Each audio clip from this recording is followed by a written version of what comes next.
The Dukes of Dice are brought to you by Arcane Wonders and tasty Minstrel games. Check out all their awesome products at arcanewonders.com and playtmg.com.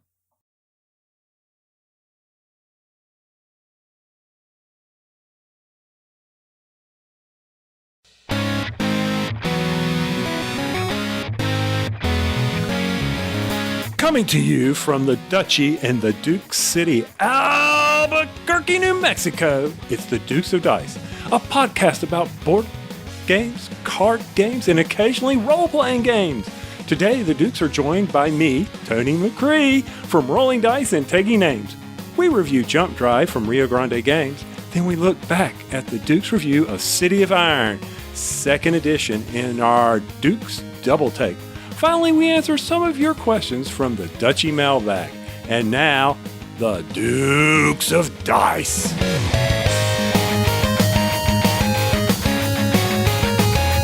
Hey everybody, welcome back to the podcast. This is Sean. And this is Tony. Hey, what's up, Tony? How you doing, buddy? Oh man, I have been counting the days till I get to do this. I have been so excited. So excited. Yeah, well, me too. I am super excited to have you on.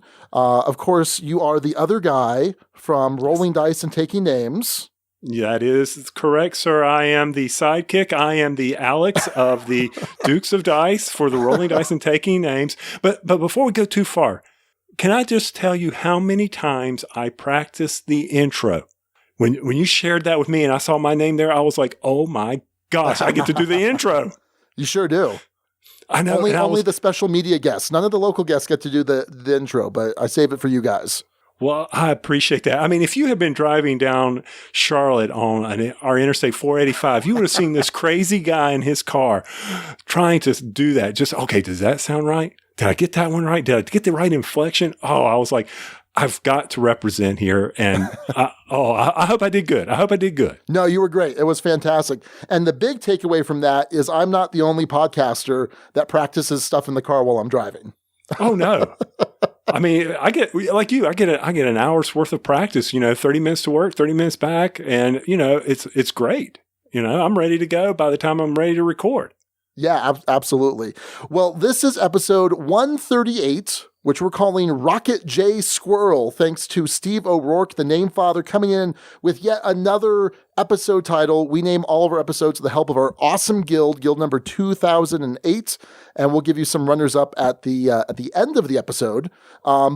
So explain Rocket J Squirrel. What's the significance of that? Well, for me, there's two significance. First off, we've got coming out here in another month, the summer blockbuster. You've got Guardians of the Galaxy Volume 2 coming out. Are you ready to go see this, Sean? Yeah. No, it's going to be opening day. We're going to go opening day. Super excited. My wife is out of town, so I get to go experience it by myself and then go with my daughter and then go with my wife. Yeah, nice. 3 times. I see it. I got it coming. Oh, it's going to set records left and right. Oh, yeah. It better be good. Oh yeah, my expectations are high, but I think it'll meet it. I think it'll meet it. So there's Rocket, and then of course Squirrel is something that Rolling Dice and Taking Names, we lose our track of thoughts and Squirrel. Exactly. We don't know where to go, and then we lose it. And I'll start talking about stuff, and Marty will have to bring me back in, which you might have to do here. But listening to some of the podcasts and some of the guests you've had on lately, sir. You've got the practice. Yeah. Okay. That's fair. Yeah, totally. I mean, you reined in Rodney Smith. Oh, if anybody can do that. That was the longest episode in Dukes of Dice history. The longest episode. So. well, the man never gets to talk, so he was ready to go. I mean, if Suzanne can't beat him, then what can we say? Well, he doesn't get to give opinions about games that much, so he was just eager to give his opinions and on games. So, but of course, we're also reviewing Jump Drive in a little bit. So, kind of make the whole Rocket thing too make sense with that. I think this is a perfect title for what we're talking about and for having you on the show. Absolutely. Yeah. So once again, Steve O'Rourke, the man hit it out of the park. I gave up trying to name your shows. I used to send him in. I was like, what's the purpose? I'm never going to get there. Well, I remember one time, so, we're notorious about having our guild help name the episodes. And I remember one time you asked your guild to help name the episode. because you name all your episodes after song titles. And Marty kind of gave you some guff for having the guild do the work for you. Oh, well, he did. And I'm like, well, listen, because I failed miserably the time before. So he was giving me grief about that. And then he gives me grief about this. So, I was like, fine, I can't win for losing. I'll just stick to it. I'll just keep trying. So, but I like how you do this. And did you ever get like little trophies or something for everybody? I know you were talking about that. Yeah, we're supposed to do micro badges, and I got yelled at on the micro badge approval forum over on BGG. And then someone asked, wait a second, did you go through the approval process for your original logo? Because that wouldn't have passed either. And then I kind of backed away, and I'm like, are they going to revoke my micro badge? How did they let that one slide? I like this. I like how that lawyer in you are always looking for the loophole. Always. Yeah. Well, so you're supposed to submit it to this forum. You're supposed to get a bunch of feedback, and then it gets submitted for approval or whatever. And I apparently skipped that the first time and got approved anyway. So... Well, that's not your fault. That is their fault. If they fail to recognize things, is it your fault? I'm sure there is no liability in here. Well, I'm going to give it 6 months. I think the statute of limitations will run in 6 months, and then I'm in the clear, and I can breathe. I can breathe easy. Oh man!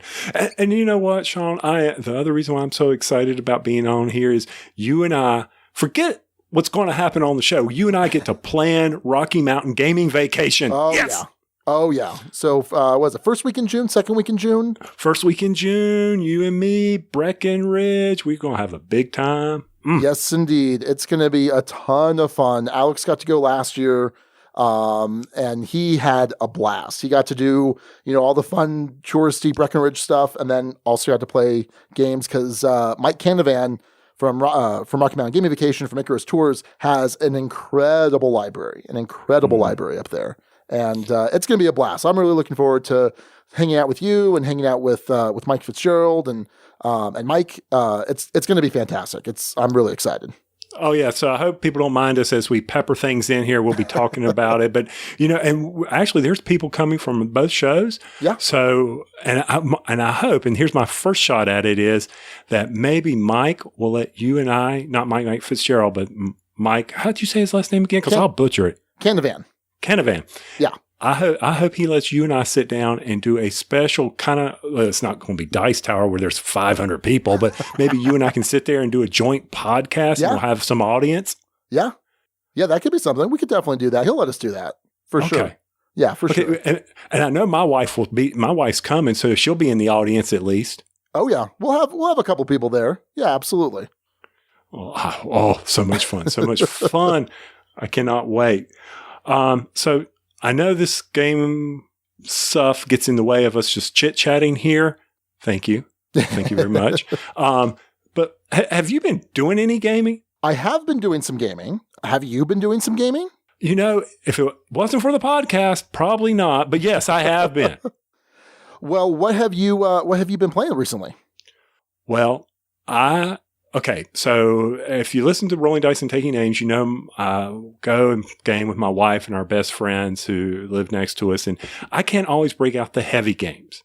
Now, as a fellow person who enjoys playing cards, regular cards, you and I both, right? Oh, absolutely. So every once in a while, I have to sprinkle in some fairly simple games. And so this past weekend, we played the standard. Now, this game is called Oh Hell. Have you ever played it? It's called Opashaw Oh Hell, and there's a few other names for it. I don't think so. Let me look it up and see what some of the other names are, because I may have played it under some other name. But no, why don't you tell us what it's about? Well, it's a real simple trick-taking game where as you deal 1 card, then 2 cards, then 3 cards, then 4 cards, and you go on up till the max can be dealt out, and then you run it down. Now, people have various ways of doing it, but the trick to this game is the fact that you have to bid on how many tricks you're going to take, because there's a trump. And if you make your bid, then you score points. But someone will always be set because the bids can never equal the number of cards dealt. So someone's always getting stuck. Some people play that's not a rule, but that's the rule. That is the Charlotte, North Carolina rule that we use.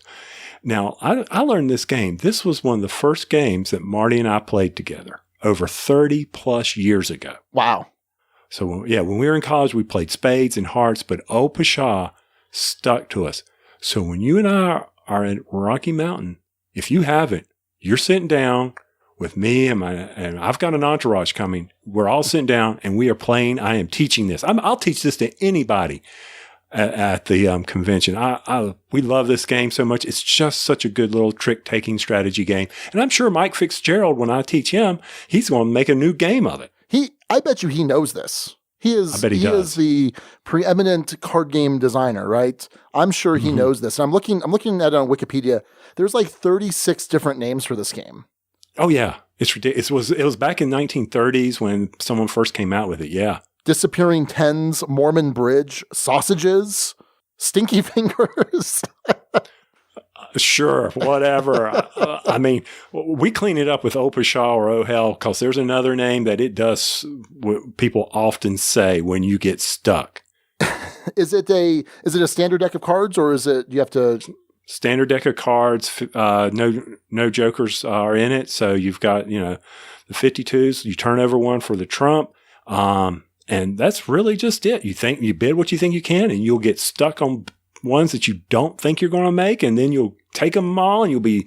And the thing is that there's this stick to it. How do you not stick to itness? Is you stick other people. Okay, but it's not vindictive. It's all part of everybody understands it. So yeah, it is such a light, easy card game, and if you enjoy, I carry cards with me everywhere. I always have a deck of cards with me. I got a couple decks in my car with me all the time. Yep. Yeah, they're so much fun. So that's one of the games I played this past weekend. I always play it. It's probably, if I were to track this on BGG, it would be the most played game in my collection. Interesting. So that's Oh Hell. Now, you've been a member of the Dice Tower Network longer than I have. Do I have to bleep that out? No, not that one, because I think it's standard now, isn't it? I think that one's kind of like when you're watching TV when other words are just dropped on you and you're just like, whoa, did they say that on TV? But no, I think we're okay. Besides, we don't contribute anymore, do we? That's true. Episode 500 of the Dice Tower just dropped, and no more contributors. Yeah, and I'm fine with that because it's not like you've got spare time, Mr. Vlogger. I know. Let's not talk about that. It's crazy. Okay, we won't. I hear you. Speaking of cards, what did you do? Speaking of Mike Fitzgerald, the other night, Raquel and I went out for Dukes of Dice game night over at Empire Board Game Library, and she is a big fan of the Mystery Rummy series. And so we got to play a new one that we hadn't played yet. This is the Jekyll and Hyde Mystery Rummy. So we've played Escape from Alcatraz. We've played, it was the serial killer. I'm blanking. Jack the Ripper? Jack the Ripper. Jeez. There you go. So this was a different version. It's a rummy game, so you're trying to collect sets of these different suits of cards, and you're forming melds, and then you're able to play off of other players' melds. But each of these different mystery rummy games has some little mechanical tweak that makes it different from the others. And the big thing here, since this is Jekyll and Hyde, is there's this transformation element. So there's a card that's in the middle of the table, and on one side it's Jekyll, and the other side, Dr. Jekyll, the other side is Hyde, the beast. And when you play a certain card, which lets you draw some cards, it will flip over the card. So sometimes it's Jekyll, sometimes it's Hyde. And depending on when the game ends, you're going to score some bonus points for the melds and the layoffs that you have if they match that side. And so you may try and collect just Jekyll cards or just Hyde cards, because if you have one of the type that matches whichever side he's on, you actually shut out your opponent. They don't get to score any of their cards, and you get to score all of yours. Okay. So this was pretty interesting. I think I like Escape from Alcatraz the most of the three of them that I've played, or if you include Wyatt Earp, which isn't technically a mystery rummy game, but it's another rummy game that Mike's designed. I think Wyatt Earp's my favorite, but of the mystery rummy series, I think Alcatraz is probably my favorite, and I'm not sure how I feel about Jekyll and Hyde versus Jack the Ripper, but I enjoy them all. I love these mystery rummy series. I love Mike's rummy games. I think it's really solid. Have you played any of the mystery rummy games? No, I have not, unfortunately. But every time I'm in the game store, I see them there on the shelves. I'm like, I really need to pick this up because I love cards. And I was like, this is just another added bonus to playing cards. So no. And I'm like, I need to play it, especially before we go on vacation, because that would be very, very embarrassing. Sure, absolutely. I say start with Escape from Alcatraz. I think that's the most interesting one. All right, done. So I'll go pick that up this weekend and make sure we get it played, and then of course have it, so Mike can sign it. But and now, how hard is it to teach? Because I'm thinking Rummy is very straightforward. Yeah, and in fact, it's in some ways it's almost simpler because it's just these suits of cards. You're just collecting these suits of cards. So if you have these three red cards, you're able to meld them. You're able to take them from your hand, put them down. And then in subsequent turns, if you have extra red cards, you can lay them down on top of that meld, or your opponent can lay down those matching cards. So really, it's just a matter of whatever particular mystery rummy special mechanic is in that particular game is involved, adds to that complexity. I think Jack the Ripper is probably the most complex, but just barely. And I think it's a pretty straightforward game. And anyone with any kind of experience playing just typical rummy games, normal, 52 deck card rummy games, I think we'll pick this up really quickly. They're really easy teaches. Okay. Well, I definitely I enjoy playing, but eventually you got to branch out, and I like how they make that twist on games, especially the card games. And so I think my wife would enjoy this as well, because she loves the rummy style games, hand and foot, along those lines, Tripoli, all of that. She enjoys it. So this will be an easy one for me to do. Okay, cool. Well, that's Mystery Rummy, Jekyll, and Hyde. All right. Now, in preparation for this show, as well as we get to record Rolling Dice and Taking Names, I got to play a game called Moons by Robert Burke. And it's published by Quick, Simple, Fun Games, Robert Burke Games. Now, Mr. Burke lives in the Charlotte area. So he's a local. And this game, Sean, I'm going to take it to a game you might be familiar with. It's kind of like Diamonds. Have you played this? Have you played Moons? I have not played it. I'm very jealous that you have. I had Suzanne and Mandy on for a live Q&A, and they were talking this game up. And I've watched videos of it from Gamma. This game looks awesome. It looks like a fantastic trick-taking game. It's a fun trick-taking game. The artwork is amazing. The moons, the graphic arts on this, the little facts are fun. And I mean, real simple. It's a 4-suit deck. That's really all it is, but it's 1 through 14 versus, 1 through 13. Like a normal suit of cards. But here's the thing that I'll equate it to, and we talked about this on Rolling Dice and Taking Names, was that in Diamonds, you kind of get vindictive when you're stealing diamonds, right? Oh, absolutely. Yeah, exactly. You should ask Suzanne about that from BGG 2 years ago. She was not a nice person when she challenged me and Marty. But that's okay. Oh, man, I'm reliving some nightmares right now. Give me a second. Just breathe. Thank you. Take a moment. Oh, my heavens. So anyway, Moons, though, you're trying to do set collection by taking tricks. When you win a trick, you get to choose a planet that you would like, that you take out of the central pile, okay? And you're trying to build either a set of all 4 of the planets, or you're trying to deal with like 3 of a kind, or just a single victory point for each planet you have. Now, here's the neat thing, Sean, is when you don't get to just choose which planet you want, you have to put down 3 cards that out of your starting hand. So when you win a trick, you may take those planets from the cards that you put down originally that everybody can see that you're trying to get. Okay? And I hope that made sense. Yeah, absolutely. No, it didn't. Don't lie to me, buddy. We've known each other long enough. I have the benefit of having seen it played, so maybe that helps. But that's the whole concept of it, is that, if you want to get Saturn, then you've got to put a Saturn card down there. And part of putting those cards down is you might have to give up cards in your hand that would help you take tricks later. So there's some give and take there. But it's got the standard card mechanics of, do I want to try to short suit myself, which is, limiting the amount of cards you have in a certain suit? Or do I want to just get rid of some mid cards?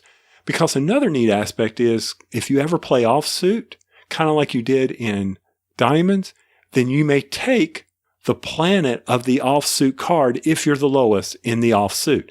So when you play an offsuit, then you go, oh, I get to take that one. So there's strategy there. There's a lot of strategy in this game, and I'm not doing a whole lot of justice like I never do, but it is really a pretty fun, and I hope you get to play it, trick-taking game.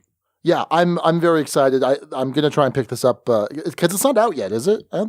Soon. It's coming out very soon. Just because we happen to be in a certain location, we got some advanced copies.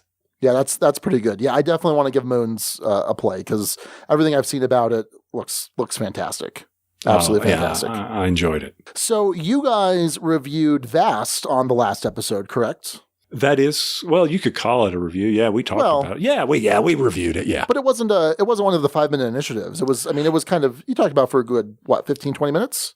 Yeah, because there's no other way to talk about it, is there? That's true. So I have just one play of Vast under my belt. This is from Leader Games. Mm-hmm. And this is kind of an interesting design because it is completely asymmetrical. In the main game, because there are some expansions that you can get, but in the main game there are these 5 different roles. There are the goblins, the knight, the cave, the dragon, and the thief, and they all play completely differently.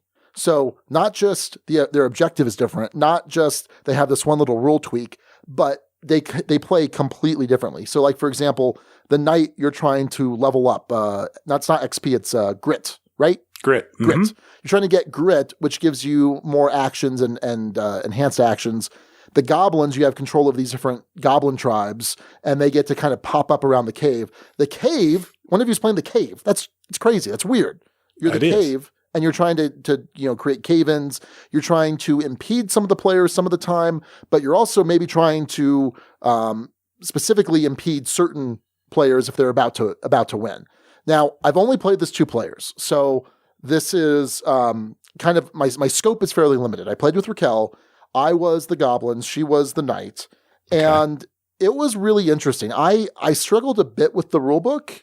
I think that especially having to fully understand what the other player was doing and also what you're doing because it is so different. Mm-hmm. That was a little bit difficult. I don't know quite what I think about this game yet. I think that it is a design masterpiece in the same way that 504 was a design masterpiece. Did you play 504? No, I did not get a chance to play 504. So 504, Friedman Freese, Stronghold Games brought it out over here in the US. And basically it's literally 504 different games because you have these 3 different modules that there are 9 of each and you randomly pick whatever. And I wasn't particularly crazy about the game, but from just a design perspective, it was unbelievable. The way that Friedman could make this work into 504 cohesive games. Vast, at least for now, feels a little bit similar in that it's really a design masterpiece because they are such different roles and they play so differently. I mean, I think of a game like Forbidden Stars, right? The Warhammer 40K Fantasy Flight game, yes, or even StarCraft, right? StarCraft, the board game. They all play very differently, but it's still kind of the same underlying core mechanics. And in Vast, that's not the case. And the fact that it works so well, and the fact that it works so well regardless of who's in the game. So like, for example, the goblins might have one particular objective if the knight's in the game. But if the knight's not in the game, then they'll do something a little bit differently for their objective. Mm-hmm. Really brilliant design. I wasn't crazy about it at 2 players, but I don't think it was intended to play it at 2 necessarily. You can play it solo, but I feel like probably the full complement might be the sweet spot, or maybe 4 players. I don't know. You had some thoughts on the show, right? And I'm agreeing with you on everything you're saying. I think 4 is a very nice number. 5's a great number. The cave, all of what you said is right there. So you definitely give it another try. But oh yeah, for me, and this is one of the things that concerns me about this game is if you get a player who is not engaged, because even when it's not your turn, if they're not engaged, it can quickly go downhill. Yeah. I mean, because everybody else is, like you said, the cave is hindering and helping, but the knight may have to hinder and help. And everybody, the way I equate it to my simple brain, Sean, is basically we're all GMs in this adventure, but eventually I want to win. Sure. So yeah, I hope you get to play this. I hope you get to play with 5. I want to play it again and try to get really good at being the dragon and then move to the knight and then move to the goblins, because I think eventually when I make it to the cave, I'll understand those factions well enough to where I could really dominate being the GM. And we may do a featured review of this at some point in the future. Like I said, I think there's a lot to unpack here, a lot to discover. I think it's really a brilliant design. I guess I'll leave it at that for now. So that is Vast. All right, on the last play, and we're going to do a review over at Rolling Dice on Assault of the Giants by WizKids. Now, Sean, you're a Dungeons and Dragons kind of guy, aren't you? Oh yeah. Have you played this one yet? I have not played it. There's a copy at Empire that I've been debating whether or not to pick up or not. As long as it's not the painted miniatures, I would. How can I keep this real simple? I mean, you've got 2 moves. That's it. You can claim an event if you want to, and then you activate your giants. Now, there's been a lot of discussion about balance in this game, and Andrew Parks, designer of this game, has been on the forums. He's been trying to say, yeah, I understand. Okay, try this. And the game is really progressing well. If you like that area control mechanism where, you got to score victory points to win, but these are ordning points, then you will definitely enjoy this, and especially if you like the whole theme, because the theme is there. It's, in my opinion, I'm not a D&D player, but I am. But it's thick with some theme. Okay, and it's got some cool minis too. Oh yeah, the cool minis that you can sit there and paint. But we really enjoyed it. Like you were just talking about Vast and how much you've got to explore by being the various parts of the cave, the night and all. You've got 6 factions of giants that all play asymmetrical. And I'm glad I got that out. Usually I let Marty have to say that word. What was that big word you were using? Oh, God. Polynomial. What was that? Polyomino. There you go. That's Suzanne's big word. You. That's Suzanne's big word. Well, good for her. You pull it off without a hitch, sir. Thank you. There was no way I could get there, but asymmetrical play and Assault of the Giants. Now, this one is, there is some issues. And from the standpoint of, if you only have 4 players, then you have to play these 4 races. But when we finished playing this game, we all sat back and said, I could have done this better. How could I have played this better? I want to do this again. Yeah, I lost, and I lost bad. And I always do. When I play a game the first time, I'm going to lose bad. But that's okay. But I was sitting there thinking, I should have done that. Now, it's got that Concordia mechanism with playing the cards. And, so that if you like Concordia, there's a plus for you. So Sean, give this game a try. Pick it up if you got that gaming group. I hear that even up to 6, it plays very well, and it actually plays very fast. It's a very simple game. Andrew did a great job on the cards and the iconography, and the artwork is to die for. So if I haven't sold it to you, I don't know what more I can say to you, bro. All right, I'll pick it up. I've still got a giant gift card to Empire Board Game Library burning a hole in my pocket. So is that from that attic sale? Yep. Oh yeah. Oh yeah. There's still quite a bit of dough on that card. I wish I could have gotten cheap airfare because I wanted to go to that so bad. It was awesome, and I'm excited. Well, I think we're going to do it in a year. So if anyone doesn't know what we're talking about, then they're not listening to the Dukes of Dice, and you need to go back and listen. Yeah, go back and listen. We did a Gamers Garage sale, and I sold like 60 games. I brought 98 games. I really should have found 2 more games to make it an even 100.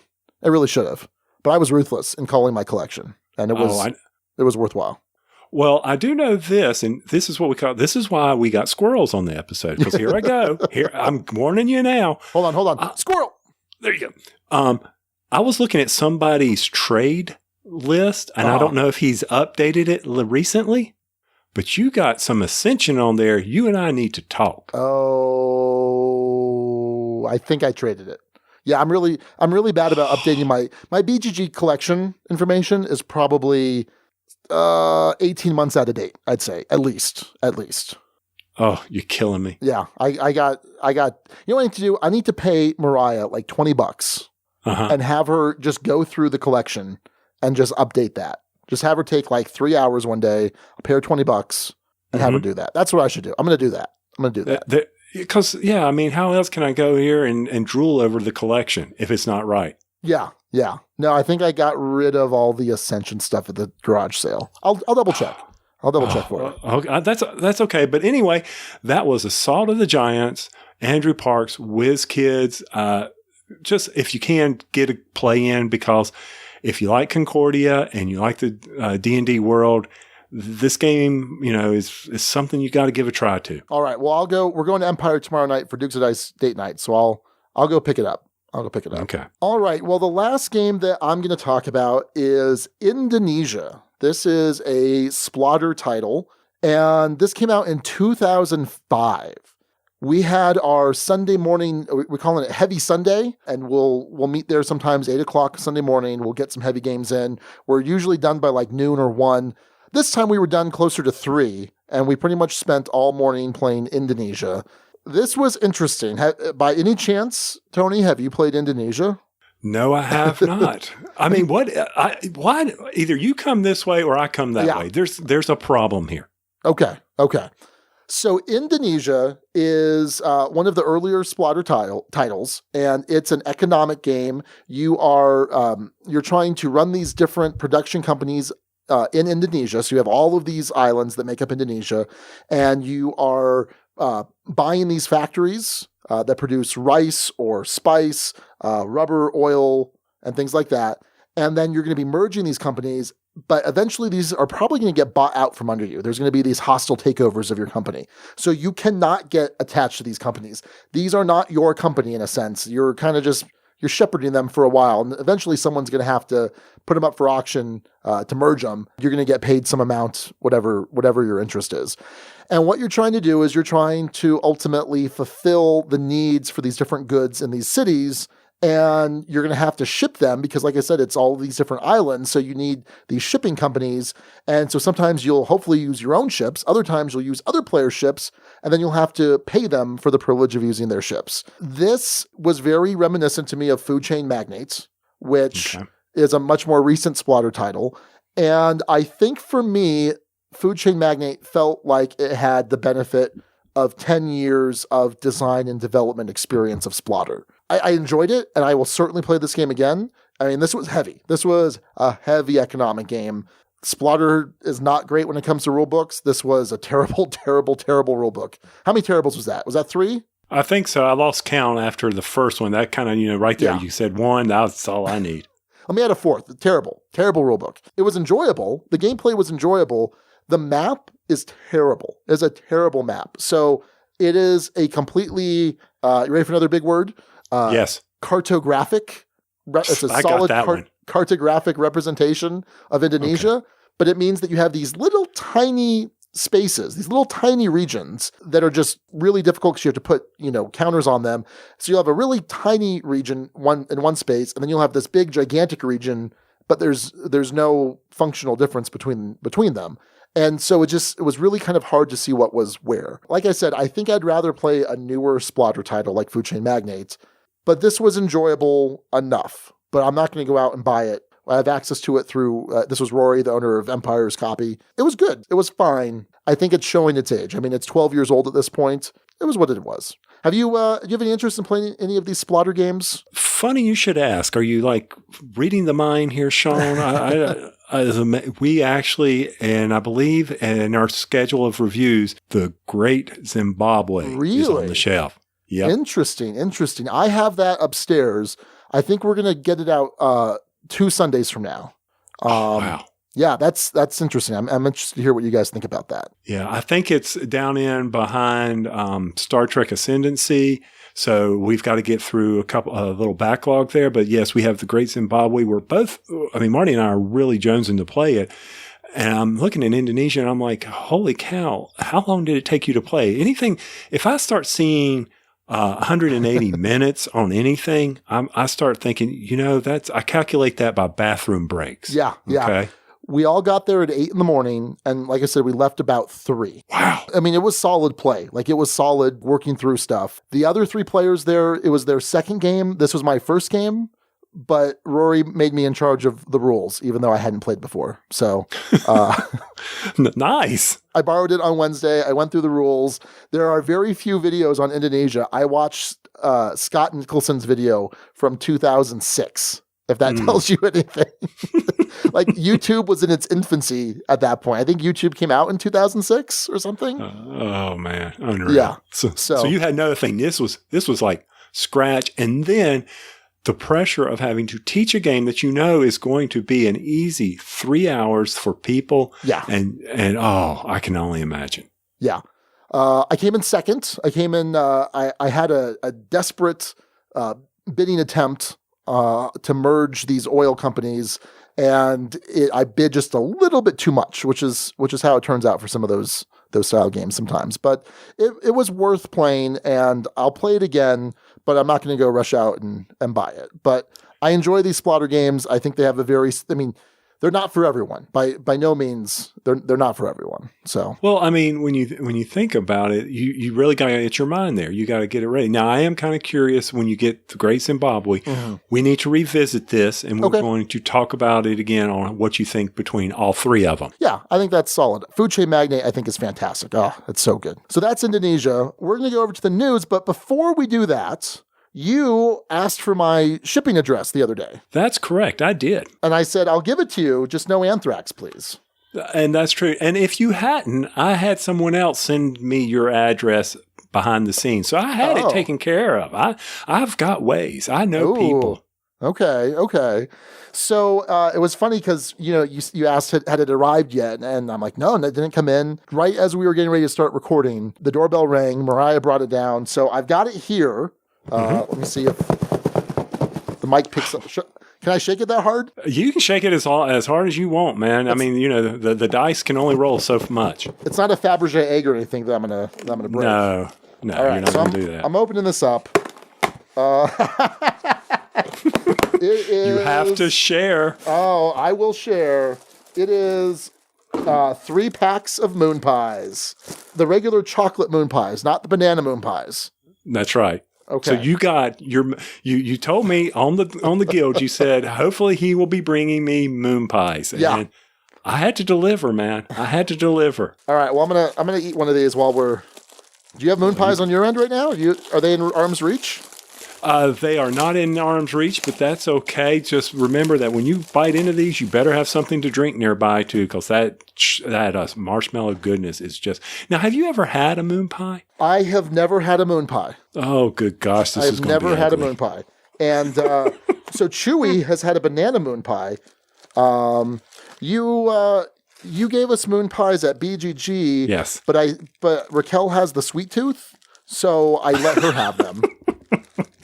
So what is a moon pie? A moon pie is like anything. It's basically a chocolate covered graham cracker marshmallow. Think of it as a cool s'mores. Okay, is how I would look at it. And unfortunately, you got the single decker. Okay, all right, here we go. All right, that's pretty good.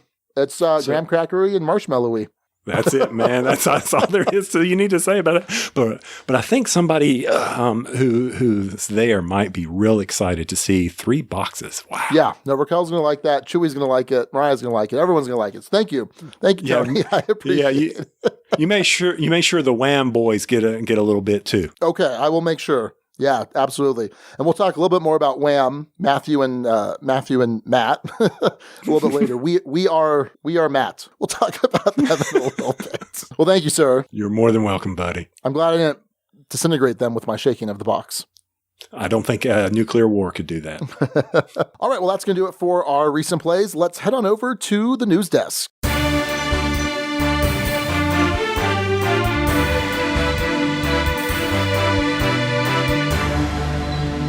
All right, first up in the news, Leader Games. We were just talking about Vast, the Crystal Caverns. Sounds like they're coming out with a spiritual successor to Vast, something called Deep Enemy Frontier. What do you know about this, Tony? Well, I mean, other than what we can read, but it's sci-fi based game like the Cavern game. I mean, here they have this huge success with Vast, and they're going to follow it up with sci-fi. Now, if you don't like going dungeon spelunking or cave spelunking, not dungeon spelunking, but cave spelunking, sci-fi. I mean, okay, you got me at the caves. Now you're going to get my money for going into space. This will be interesting. The aliens may be tracing the astronauts with a black hole sucking your ship in and crumbling it. I don't know what they're going to do, but already I can think of so much that they could build this around. Yeah, and I know for me, I think I prefer a sci-fi theme to a fantasy theme. Just kind of based on my normal preferences. I'd be more than happy to give this a shot. It sounds interesting. Yeah, I just hope that they're just not going to retheme the cave, that they say, okay, this is where we kind of fell short with Vast. Mm-hmm. So let's take it to the next level in the sci-fi area. So yeah, I'm with you. I think that one is going to be one that who knows when it's coming out. And I didn't go that far, but just keep an eye on this one. This should be interesting, especially since, Vast has such a good following. Yeah, no, absolutely. Speaking of space and space frontiers, Star Trek Frontiers, which is the Andrew Park redesign of Vlaada Chvátil's Mage Knight, this has a new expansion, The Return of Khan, which is supposed to come out. Khan! Yes. Oh, you and I. So, do I remember correctly, Sean? Captain Picard? He's number one? Oh, okay. Absolutely. Captain Picard, hands down, then probably Cisco, and then Kirk. Okay. Yeah, you and I, well, see, I'm not a Cisco fan, but at least you and I agree on who's number one. Yes. Oh, yeah. No, Picard is the man. Absolutely. He's intellectual. He's a sophisticate. He is a philosopher. He's like a philosopher king of old. That's who he is. I know. Make it so. Just make it so. That's all we need to say. But on to this. I have not. Do you have Frontiers? I have Frontiers. I have yet to play it. It needs to happen. It really needs to happen. As much as I love Star Trek, I'm very excited for this game, and I definitely need to play it. Yeah. But you haven't played it, right? I haven't played it. I don't own it. I've been toying with it. It's been sitting in my basket to just press the button and buy, and I just haven't done it yet. But when this expansion comes out, first off, I mean, they're going to expand this up to 5 players. Now, I cannot imagine the length that this game will be up there with Indonesia on length if they go probably 5 players. But to be able to say Khan, just to be able, that alone that's a double buy right there. Frontiers and the expansion. ICV2 is reporting that you'll be able to have more advanced missions and challenges, including, and now this is confusing to me, it says players can now confront Khan and his Jem'Hadar cruiser, the Pequod? I'm confused.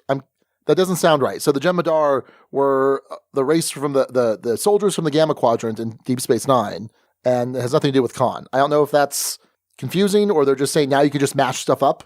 It might be. Maybe. It might be. Yeah.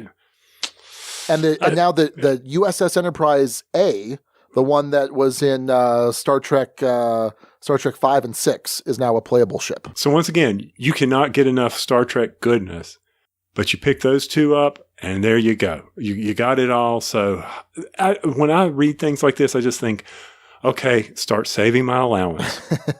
I've got to save up because I guess for me, Frontiers is one of those games that, have you ever gotten one of those games where you're all excited and then you pull out that rule book and it's just like, oh, do I really want to? I'll get to it later. Yeah. And that's how I feel kind of with Frontiers. I want it so bad, but that's really the reason why I haven't pushed the play button or the buy button. Sure. I'm just like, I'm scared.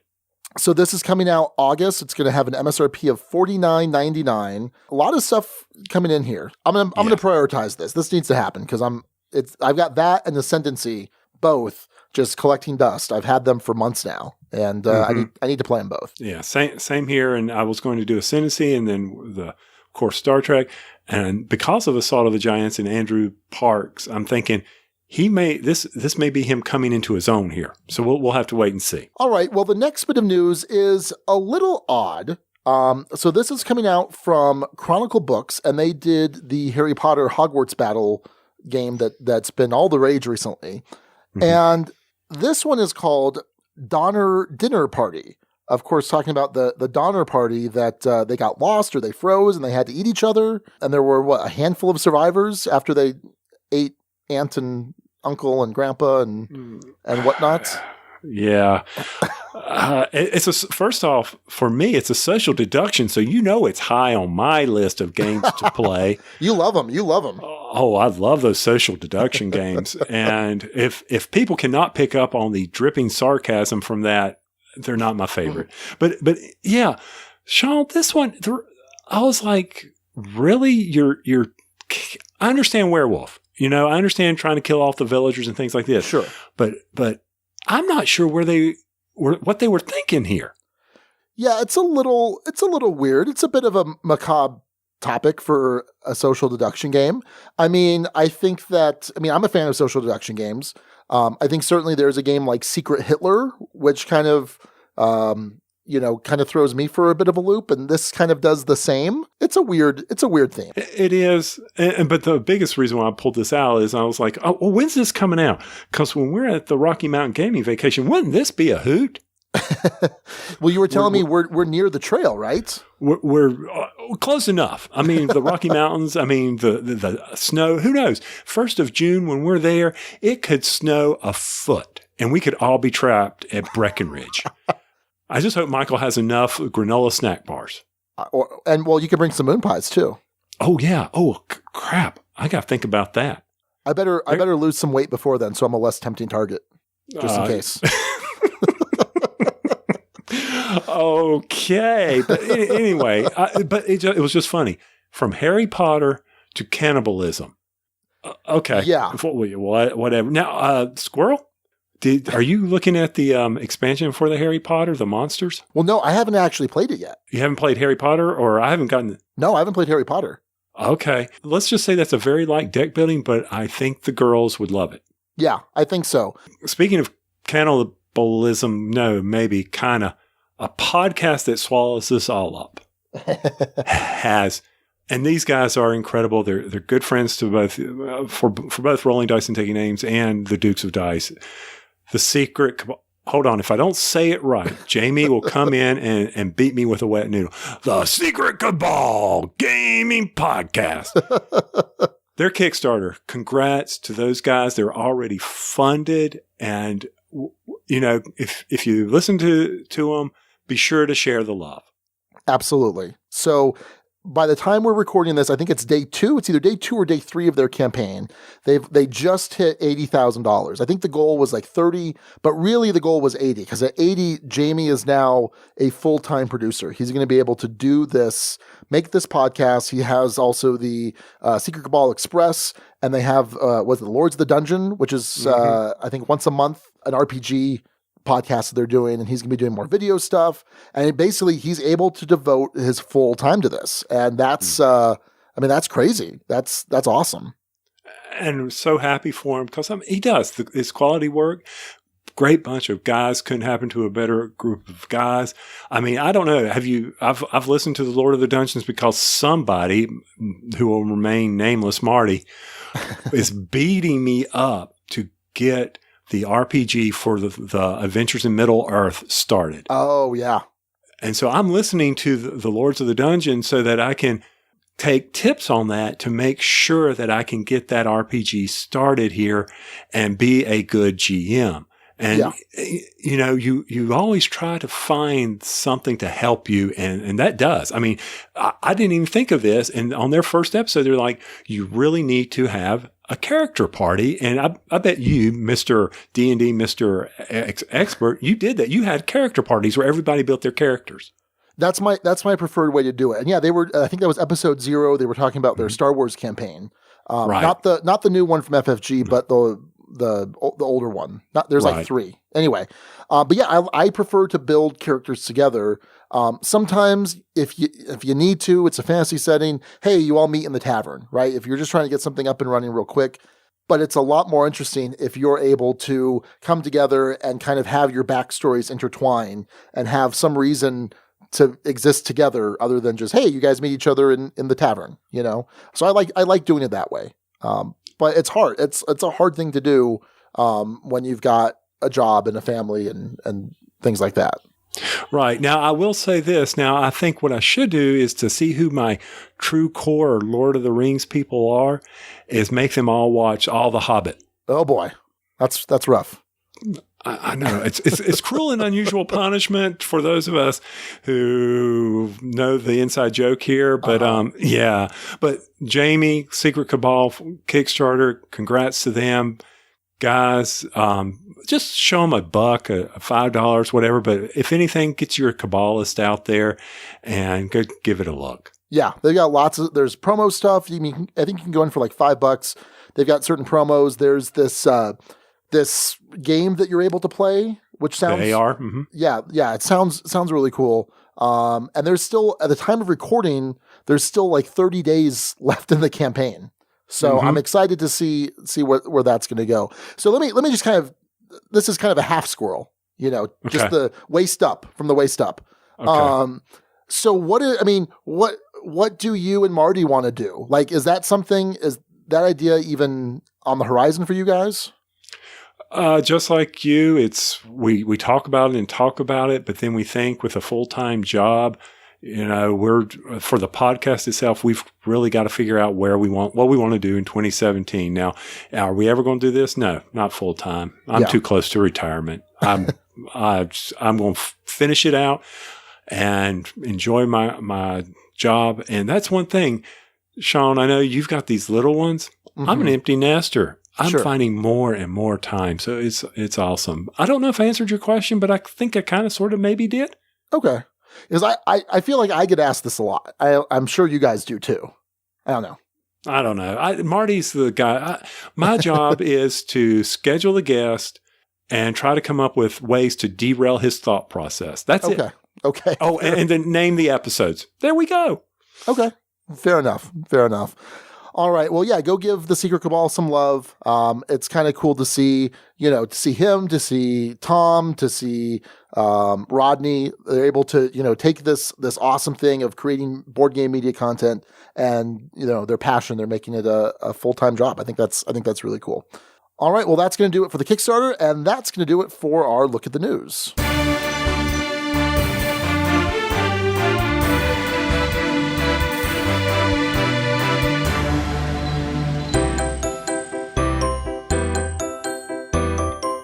Gone. One of the things that I miss most is lying to his face and watching him believe it. I also miss playing Sheriff of Nottingham with him. Heyo! But seriously, let's talk about Sheriff of Nottingham for a minute. It is a Duchy favorite after all. Sheriff is a game about bluffing, smuggling, and some set collecting. Each round, one of you takes on the role of the sheriff and the others are trying to get goods into town. You tell the sheriff what you have in your secret bag, or maybe you lie about it. If the sheriff catches you in the lie, he has to pay a penalty. Yikes, but if you're caught lying, you dirty, dirty liar you, then you have to pay that penalty.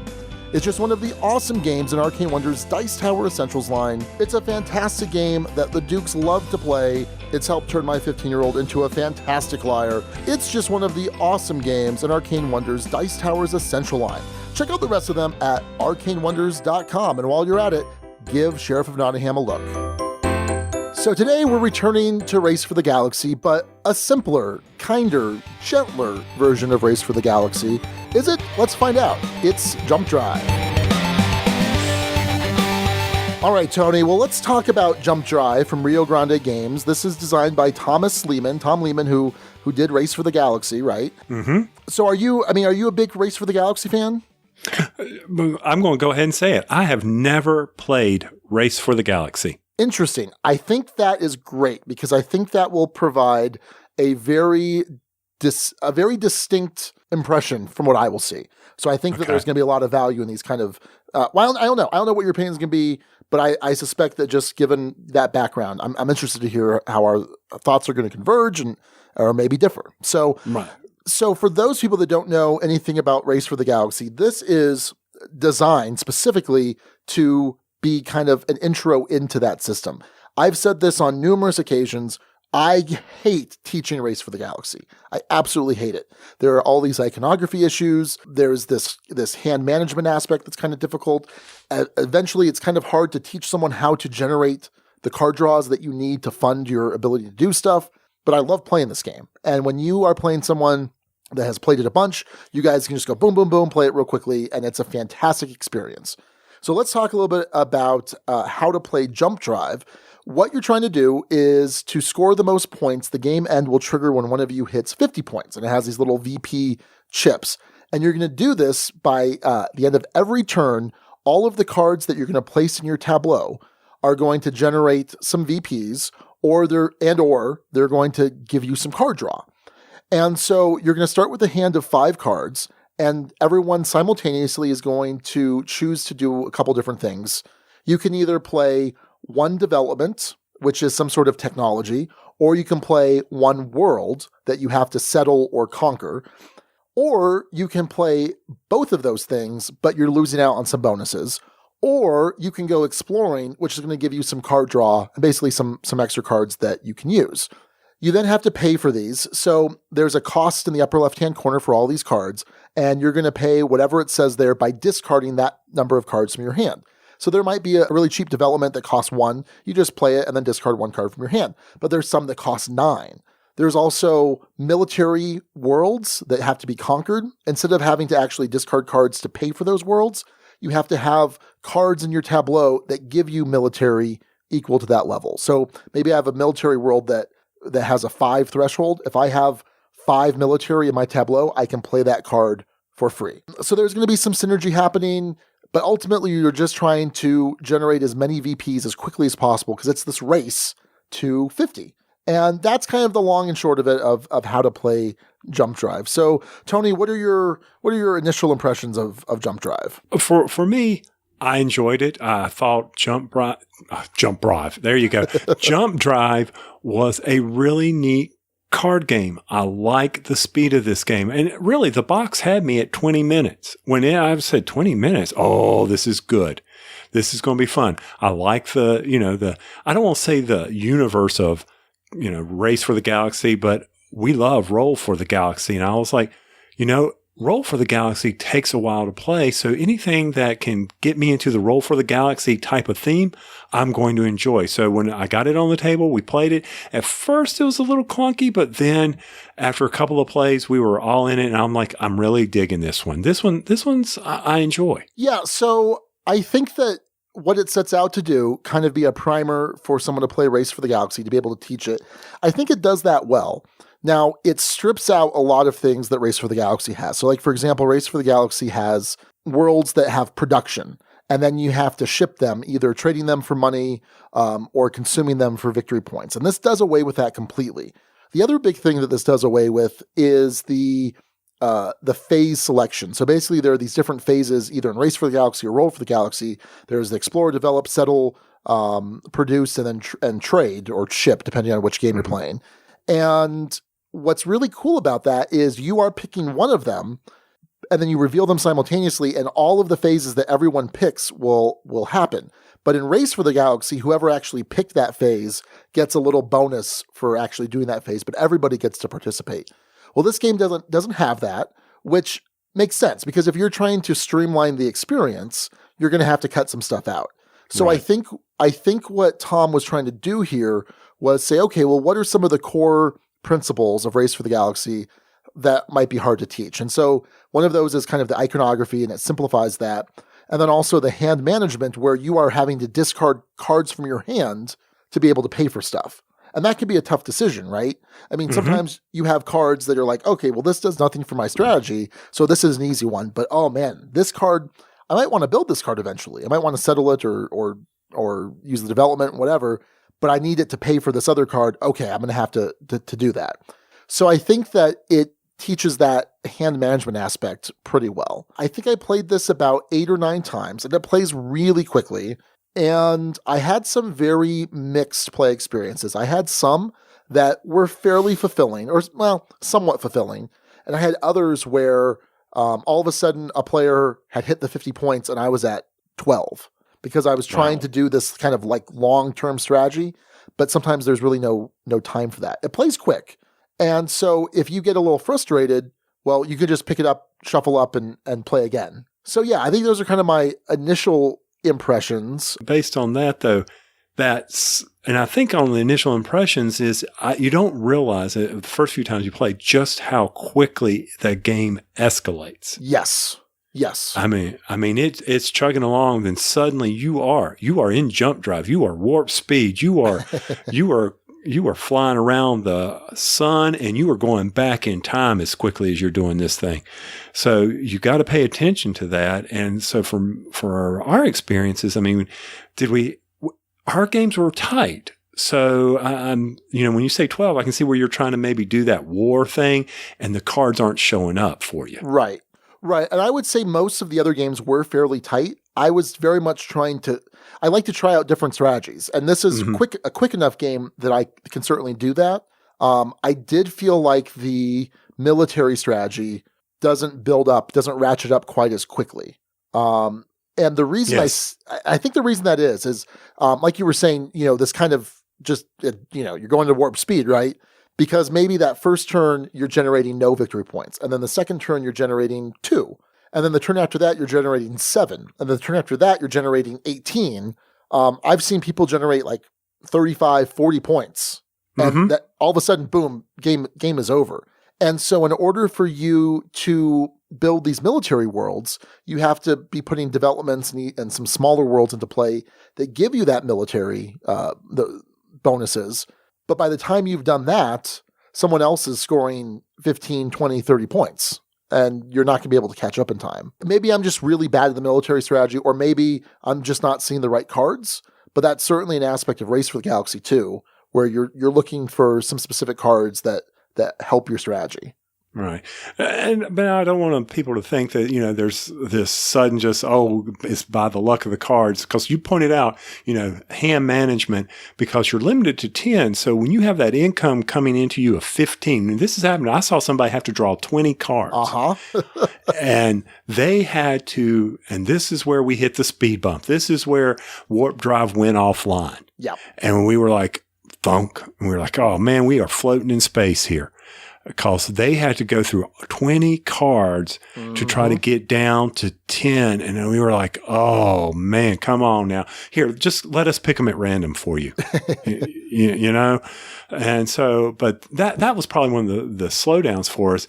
But also the strategy, I think, is like when you were saying in the explanation of the rules, the development, if you play just a development, it costs you 1 less. You play a world, you get to draw a card. If you play in both, you get no bonuses.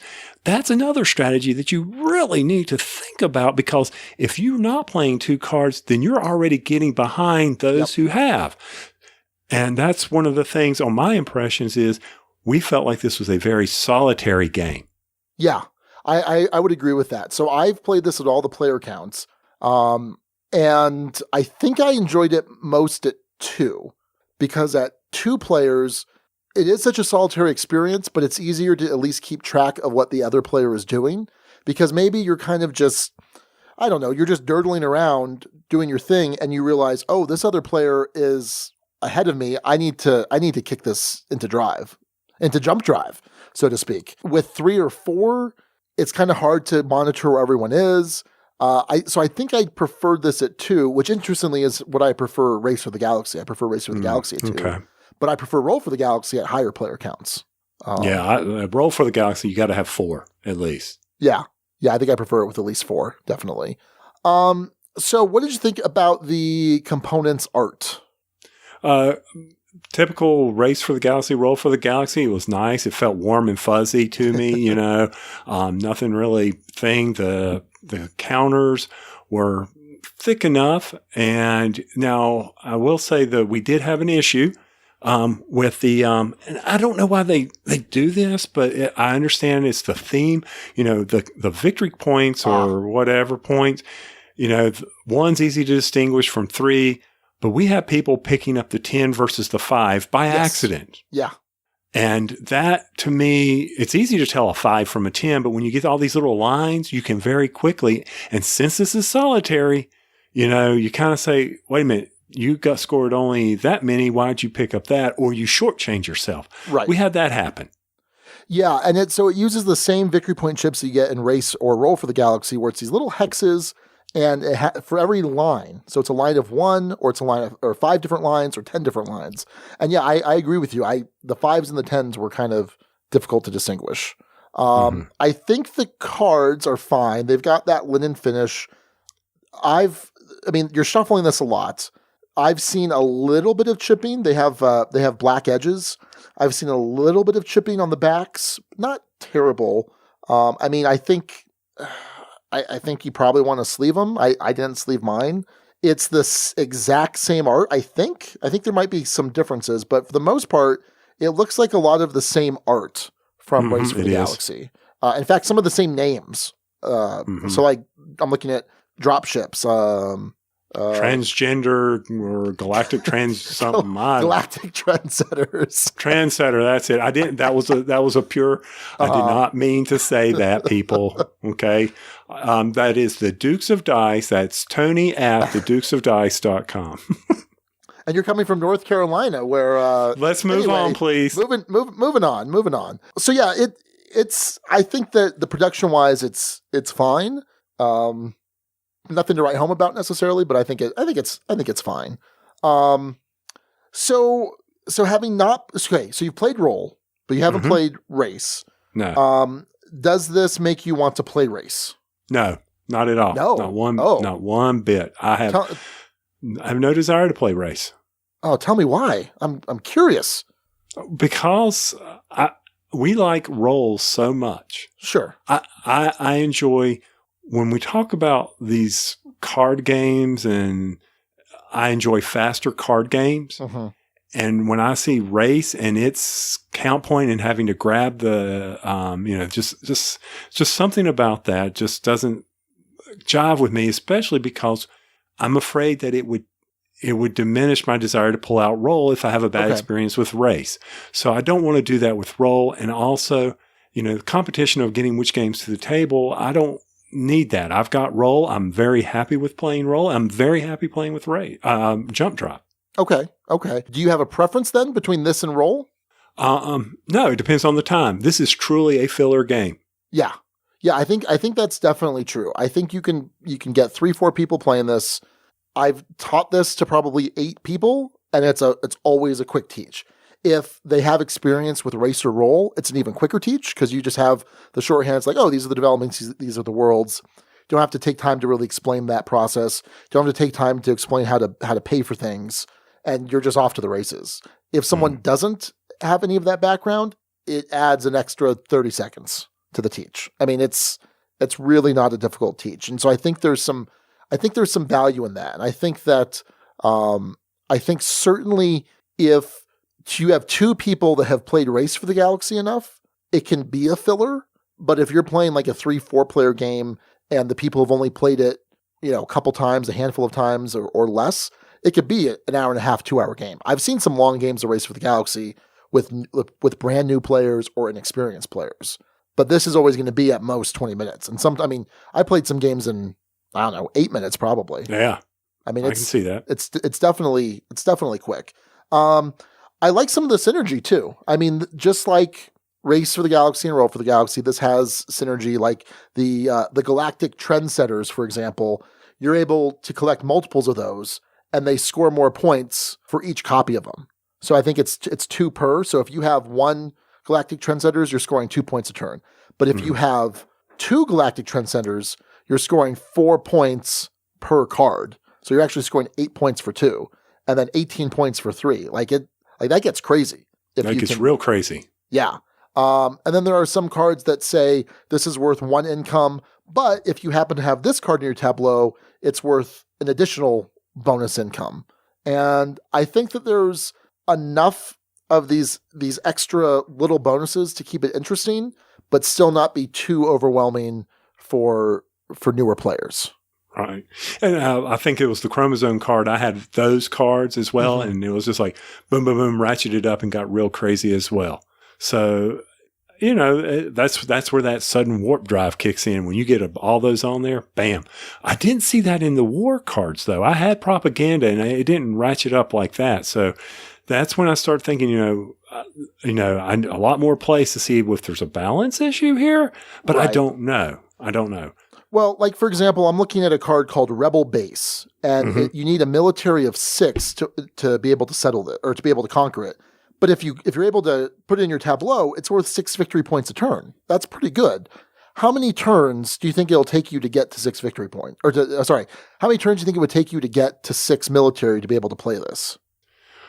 Well, if you're lucky enough and you get the Marines and you get 2 Marines down, which aren't cheap, then you're able to do that within, 2 turns possibly with being able to get there. But it's going to take a while. I'm with you. And so the question is, while I'm setting that up, and you're playing cards that are just giving you some victory points early on, because so when you play down a card that gives you 2 victory points, it's giving you 2 victory points every subsequent turn, right? Every single turn, and you're just continuing to crank that VP engine. So there are, like, I'm looking at the Lost Alien Battle Fleet, and it's an alien world. It costs 6. To conquer, but it also gives you +3 military. So you could have like 9 military at that point. And there are some cards that let you use your excess military to conquer additional worlds. But it just seems by the time you're able to get to that point, the game might be over. And I felt like that was my big complaint, was I felt like I was just starting to get my engine going, and then someone triggered the end game.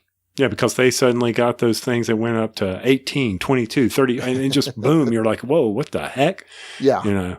So, yeah, I'm with you there. I think that's one of the things you actually may need to slow down a little bit and take a look around the table and say, oh, I see what you're doing over there, so that card doesn't find its way and you have to do a little defense. Yeah, it could be. So do you think this is a thematic game? It's a card game, no. Okay. Yeah. No, I agree with you. Yeah. And I don't want to lose. It's got the Race for the Galaxy and all theme, but was Roll for the Galaxy themey? No, not really. I was rolling dice and matching symbols, and how was that themey? Yeah. Certainly, I don't know. Some of the cards make sense. Like there's the contact specialist that lets you treat military worlds as normal worlds, right? Okay. So in other words, it's a diplomat first contact diplomat so instead of having to conquer this hostile race, there's some of those cards in there, and sometimes you'd be like, oh, okay, that makes sense. But yeah, no, it's not, you're not telling a story about this grand empire that you're building or anything like that. You're building an engine to get victory points. That's what you're doing. Yeah. And that's fine. It's a filler game that's going to be quick on the table while you wait to, play Indonesia that's going to take you 6 hours or something. Right. But I don't want to lose the fact and I'm curious about this for you, Sean. We kind of maybe skipped over the rule book or the rule pamphlet for this game. Yeah, let's talk about that. What'd you think of the rule napkin? The rule napkin? Yeah. A very good, quick base game explanation, but for someone who never played Race, yep, we missed a key concept with the powers on the card. And it created some issues because, maybe we're just, a little slow with this, but we're like, are the powers always active, or are they only active when they come out? And the reason why we said this, because one of the cards we had, you could read it like it would only be active when you played it, versus another card where, it made sense that they were always active when you played it, Okay. Yeah. And that caused us some confusion. Yeah, I definitely think that they made some assumptions that you were at least somewhat fluent in Race for the Galaxy. I think one of the things that I still find confusing, when you take the explore action, which you don't want to take too much, because if you're exploring to basically draw 2 cards, you're not developing, you're not settling or conquering. But does everyone get 1? Are they all out on the table? It actually makes no mention. All it says is put the victory point chips and explore markers nearby. Mm-hmm. But it's kind of weird because you're all simultaneously choosing what you're doing. And so people kind of know because you're reaching for those chips or you're not putting a card out or something. I don't know. It was a little strange. Yeah. And I mean, from the Explorer, I mean, the survey card, which everybody has an option of getting one, which I've never played a game where someone didn't take the survey on the first card. So anyway, it's just like the Explorer didn't have that limitation, but it made sense to me that you really don't need to write it. It's kind of assumed, I guess, that if you take too many Explorers, you've lost anyway. So why did you do it? Yeah.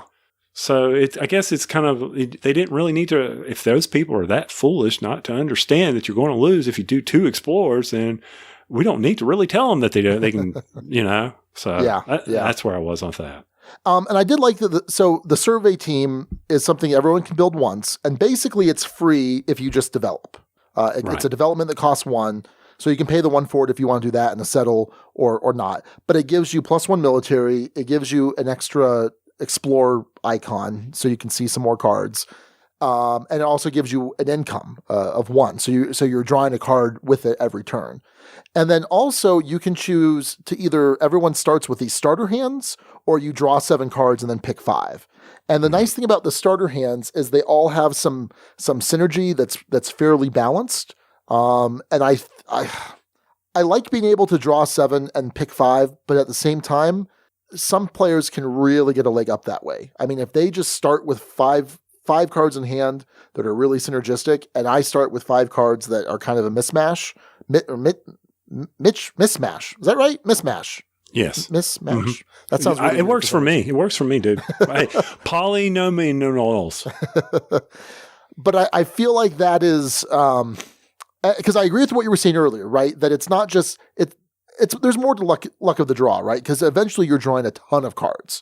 But from the get-go, if I have this amazing starter hand and you've got one that's just kind of a little bit of this and a little bit of that, I feel like that can maybe start it off kind of on a bad foot. I don't know. Yeah, I'm with you. Now, I will say about those starter cards, and I know this is back to the game components, and Lord, hey, welcome to the Rolling Dice, Taking Names way of doing a review, jumping all over the place. Yay! I don't know what it is by Rio Grande. Did they go to the Ignacy Shevchuk iconography for finding something on a card? The A, B, C's, and D's on those cards? Holy cow, could they have made them any smaller? Sean, I'm sorry. I'm getting older. My eyes aren't as good as they used to. I'm like, there's letters on here? I did. I had to break out my Imperial Settlers magnifying glass in order to be able to read these things. I was like, they are here. Go ahead, make fun of me, people. I'm good with that. It's just, why could you not make that bigger or, change it? Now, I will say, I will give them kudos for doing the color blind thing with the moons around the various planets. Okay. That was kind of nice. I like that. Where the moons indicate the different colors so they could tell if it's a blue planet versus a brown planet and a green planet. That was kind of neat. Sure. I think this is very much a very pure engine builder, right? I mean, It's very straightforward. You're not jumping through a lot of hoops necessarily, but it's just, okay, now I'm going to get more points. Now I'm going to get more cards. And I think that it's a pretty decent intro to the concept of engine building. Yes, I would agree with you there. Yeah, I mean, you're not diverging on these crazy paths. You're not, trying to do these 3 things before you can do this. It's a fairly streamlined game, I think. I agree with you. I would say that, if I started talking to people about engine builders and I brought out Imperial Settlers or 51st State or any of those, I could see my wife's eyes roll in the back of her head. But this, she can at least associate it with Roll for the Galaxy. And then this concept of engine building, then I can maybe not break, they say, intro to race. Well, maybe this is a great intro into 51st State, a game that I really, really enjoy. Yeah. No, that makes a lot of sense. All right. Well, do you want to wrap this review up, go into some final thoughts and a final rating? Sure. Let's do that. I mean, for me, my final thoughts are that and you'll have to forgive me, I'm not following the decorum here, but I'm going to say that this is a game that I'm glad I have in my collection, that it will give me an opportunity, as I just said, get the engine builder concept to those people who aren't very familiar with it. And however, there's a ton of fillers out there. I mean, I've got Fuji Flush. I've got, Five Pickles. I've got all these other little card games that I can break out here. But this is another one that I'm like, okay, well, for a filler, I've got to pick and I got to see what kind of mood I am. But this is a neat game for an engine builder. For me, it's going to be on the Dukes of Dice scoring a 4. It's a game that, that I'm not going to turn my nose up, but it deserves a place on my shelf. And I know that's not exactly what a 4 stands for here at the Dukes of Dice, but it means about the same. Yeah, no, I think that's fair because we do have this 6-point rating system. And I think for me, I'm going to come in at a 3. Okay. Game is okay, not exciting. We'll play in the right situation. So, I mean, you talked about wanting to have this on your shelf. And usually if a game's a 3, it means I don't really want it on my shelf. Well, this is going to be an exception. I think that this has a very limited purpose for me. I don't know that I'm going to want to bring this out all the time. I don't think I'm going to bring this out when I have someone I can play race with or I have someone I can play roll with. It's not going to come out. But I do think it teaches the hand management of race fairly well. I do think it teaches just straight up engine building well. And so it has a very limited purpose as kind of a primer for some of those types of games. So even though I'm giving it a 3, which means it usually wouldn't stay in the collection, it's still going to stay in the collection. If this took up a little bit more space, if this were a big box, it probably wouldn't, but I've got room for some of these smaller games. So yeah, it's fine. It's a fine game. Oh, I'm glad you were able to spit that one out. Oh, all right. Well, that's going to do it for our review of Jump Drive from Rio Grande Games. A 4 from Tony and a 3 from Sean. All right. This week in our Dukes Double Take, we're looking back at episode 86, which we called the Ducal Fee, which made a lot of sense because I usually Alex and I would talk about the Ducal we whenever I'd say, yeah, we did this, meaning I did it and we used the royal we. But Phi is the symbol for iron, right? The atomic symbol for iron. Periodic table. There you go. Yep. Good job, buddy. Yeah. Mm-hmm. Oh, yeah. I paid attention in high school. So we reviewed City of Iron 2nd edition. This is a Red Raven game, designed and art and everything. He delivered it himself, Ryan Lockett. He came, knocked on the door. Very nice guy. Actually, he is a really nice guy. So Alex gave this a 3, which is game is okay, not exciting. We'll play in the right situation. I gave this a 4, which again is a good game worth playing just all the time. Belongs in the Duchy. Alex said it was too fiddly. And I thought he was crazy. I don't think it's that fiddly. Now, I know at least you've played 1st edition, right, Tony? That's the only one I've played. That's the only one you played. In fact, I think I recall one of the first times you and I chatted online. I forget how it came up, but I knew I was looking for City of Iron, and you had a buddy who was willing to part with his copy, I think. Yes, that's right. And yes, I do. And probably knowing that buddy would have been Mike Grizzly Risley. And he loved City of Iron, and a lot of people. And he was always getting those copies. Yeah. So 2nd edition it had some tweaks, but it really wasn't that different. So are you a fan of City of Iron? In all honesty here, of course I'd hate not to be, is that it will probably not anymore. Okay. If I'm going to play a Ryan Lockett game, I'm going to break out Above and Below. Okay. Yeah, I think I would say that this falls on the low end of the Ryan Lockett games. I'd rather play Ancient World. I'd rather play Above and Below. I'd rather play Islebound. And I'm guessing I'm really going to rather play Near and Far when that comes out. Oh, man, I'm so excited for Near and Far. Did you back that? I did not back that, but it will be one of those I will pick it up when it, hits, it's going to hit the retail. So I'll be picking it up there. I've really gotten very particular on things that I back.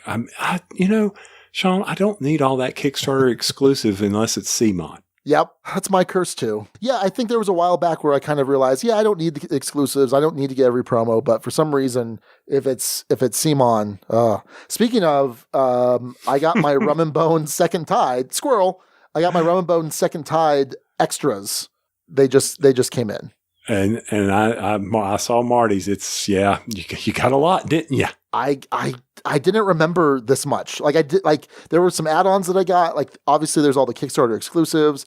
I got some of the extra factions. It was this giant box and I just kept pulling. In fact, if you go over to YouTube, the Dukes of Dice Daily for Thursday, April 6th, I unboxed it right there.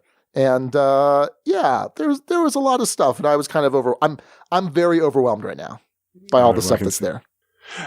And to bring it back, I mean, Ryan, you can see his development. Absolutely. And I think there's nothing wrong with City of Iron. There is, a game stands on its own. But like you said, the ones that have followed that, if you have those on your shelves, you're going to be like, which one do I'm going to go above and below, or, Isle Bound and Near and Far. And then, what's the one that he just had out on Kickstarter? It went void on my mind. Too. That's it, and you're just like, so you can see the growth, as we always do with young designers who are coming out. And it's a shame because there's nothing wrong with City of Iron. He learned from that, and you can see it in those games. Yeah, I think so. And I think for that reason, I think you just hit it perfectly on the head. I think if I'm going to be in the mood for that style of game, because let's be honest, his games have a similar feel, right? There are these similar elements to them. You're building these buildings, which are giving you new abilities or income or whatever. They all have a very similar feel, although they all have their own take. And to me, they're still very individual in their own ways. But yeah, I think that I'm reaching for almost any other Ryan Lochte game that I own. And I own another 4 or 5 of them, soon to be 6 and 7. So I think that for me, that's going to drop this from a 4 to a 3. Game is okay, not exciting, will play in the right situation. Does that mean it's going to be leaving my collection? Possibly. Yeah, because just like you said, you gotta prioritize what's going to get to the table. And if a game's not going to get to the table, then maybe it needs to leave the collection. All right. So now I'm going to ask you, let's channel some Alex here. Okay. So from the time he played this game to the time where, he has grown in his gaming life. Sure. If he thought this was fiddly then, how would you think he would reflect back on this? Would he drop it too? Does he drop things just to be, in spite of you, to say, I don't want to match Sean? No. But would he channel this down to a 2, or would he hold it at a 3? Yeah, I think he would keep this at a 3. I don't think there's anything in this that would make him drop it to a 2 by any means. I think he'd keep it at a 3. I remember our gameplays of it, and I remember him just constantly complaining that it was too fiddly. And I'm like, it's fine. It's a board game. We're supposed to move these pieces around. Come on. So there you go. I mean, that's, and I guess for me, if you ask for me, I'd be placing it at, not that you did, but I will. Well, go ahead and give it to. Oh, I see. I feel you there. I would say a 3 for me as well. Okay. Fair enough. All right. Well, that's going to do it for our Dukes Double-Take of City of Iron 2nd edition. This week, we're going to answer some questions from the Duchy mailbag. But first, a quick word about our sponsor.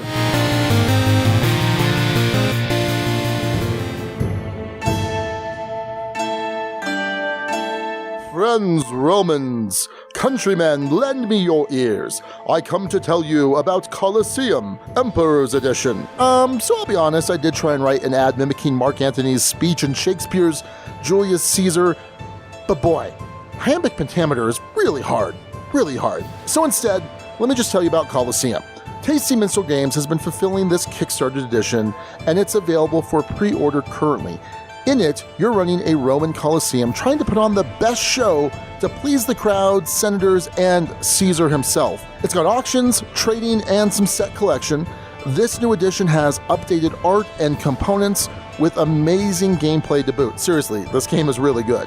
go check out Coliseum and check out Tasty Minstrel Games' other amazing titles at playtmg.com. All right, Tony. Well, we are in the home stretch of this episode. We're going to go to the guild. I put the challenge there. Let's offer up some questions that for you, for me, for us, for whatever. So, ready to do this? And it's a good thing they came through because, I tried to goad you. I was going to try to have a discussion with you about LCGs versus TCGs, your love of them, Ashes versus Star Wars Destiny. I'm excited you're going to be in the Destiny tournament, man. Oh, yeah. Oh, yeah. No, I am very excited for that. I can tell you right now, though, at least for now, Destiny, hands down. Hands down. Is it because of the universe or because, unfortunately, Plaid Hat got ran over by the buy and we lost Ashes? Yeah, I think partly the universe, but I love the gameplay in Destiny a lot. And that's, in fact, I didn't think I was going to, and that's why I didn't buy it initially. I didn't get into it because I'm like, it's just going to be Dice Masters. Like, I liked Dice Masters, but I wasn't crazy about it. But here you have these, you can't compare the Destiny dice to the Ashes dice. Like, the Ashes dice are fine, right? But the Destiny dice are big, they're chunky, they've got, the art on them. Oh, they're just amazing. And Ashes is great. I enjoy Ashes quite a bit. It's been hard to find people to play with. But yeah, I don't know, if you had to pick one, gun against your head, I would have to pick Ashes because the collectability it has started to really turn me off. Because especially, but this is the one thing that keeps me in with Destiny. I'm going to pick Ashes, but Destiny is the fact that my weaker deck stands a chance even against those high-powered legendary decks because of the dice. Sure. Yeah, I think that's totally fair. Definitely the distribution model is important. I mean, you buy, that's the beautiful thing, right? You buy one set of Ashes and you're good to go. You get the expansions, you're good, right? Right. Whereas a Fantasy Flight LCG, you still got to buy multiple core sets if you want everything you need. Oh yeah, I know. So, but anyway, so what's in the mailbag before we go rolling dice in the Duchy? All right. So our buddy Matthew Ward, he says, in honor of Alex and the fact that Tom Vassell thought this was one of the worst questions he's ever been asked, what flavor of ice cream are you and why? Well, I would say that I am Rocky Road simply because when you bite into Rocky Road, you may just get marshmallow. And sometimes, I'm a soft kind of guy, easy to get along with. Sometimes you get that crunch, that hard bite. And that can be me at times too. So you never do know that. So I'm Rocky Road. What about you? I'm pistachio with almonds. Wait, no. I don't know what I'm saying. I'm mint chocolate chip. How about that? Okay. You know what my favorite ice cream is? What? French vanilla or just plain vanilla. I just love vanilla. And you know what can only make that taste better? A moon pie? If it's no, a pie, just a pie. Oh, okay. Oh, yeah. You put it on an apple pie? Oh. Yeah. No, absolutely. He also asks, what's the worst game that you've ever played that you still really like?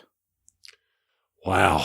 I thought about this. I was reading through it, and the worst game that I've ever played. I don't have, help me out here. I don't have an answer for this. I've thought about it, but I just couldn't think of anything. I mean, is this like, what's a guilty pleasure game? Because I think if that's the case, it's going to be the Rob Daviau Buffy the Vampire Slayer from the early 2000s. Okay. It's a roll and move. It's not great, but I like the theme, obviously. There's a new Buffy game that I haven't played, just came out this year. Mm-hmm. But so I think for me, it's kind of like what's a guilty pleasure game that is not a great game, but you still really like it. Or is he saying, what is the worst game that you've ever performed in that you still like? Now if I take it like that, that's going to be Terra Mystica. I have really stunk that one up. Okay. I love Terra Mystica. Oh yeah. No, it's a fantastic game. One of my number 2 game, in fact. Yeah. And wait, and you know what's going to be number 1 for you? What's that? Terra Mystica in Space. Yes. When they come out with that, that's going to be number 1. Number 2 will be regular Terra Mystica. I can see it. I can already see it, dude. We'll see. I know the Harv is one. Yeah. Okay. Anyway. So Jesse Metcalf asks, And he directs this at me, but this applies to both of us. So, we've both displayed some excitement for Fantasy Flight's acquiring The Legend of the Five Rings. It's coming out this August from Fantasy Flight Games. What's your history with the CCG, and what are your hopes for the LCG? Wow, let's see. I think I've pretty well played. We talked about Lord of the Rings, CCG/TCG from Decipher. That's when we first got into board gaming. And when we go to Rocky Mountain, I'm bringing my starter decks with me, and I'm going to tweak them. And you and I are playing that if you've never played. I have played, but I haven't. Oh, okay. I haven't played since. I wouldn't remember how to play, but I'm totally down.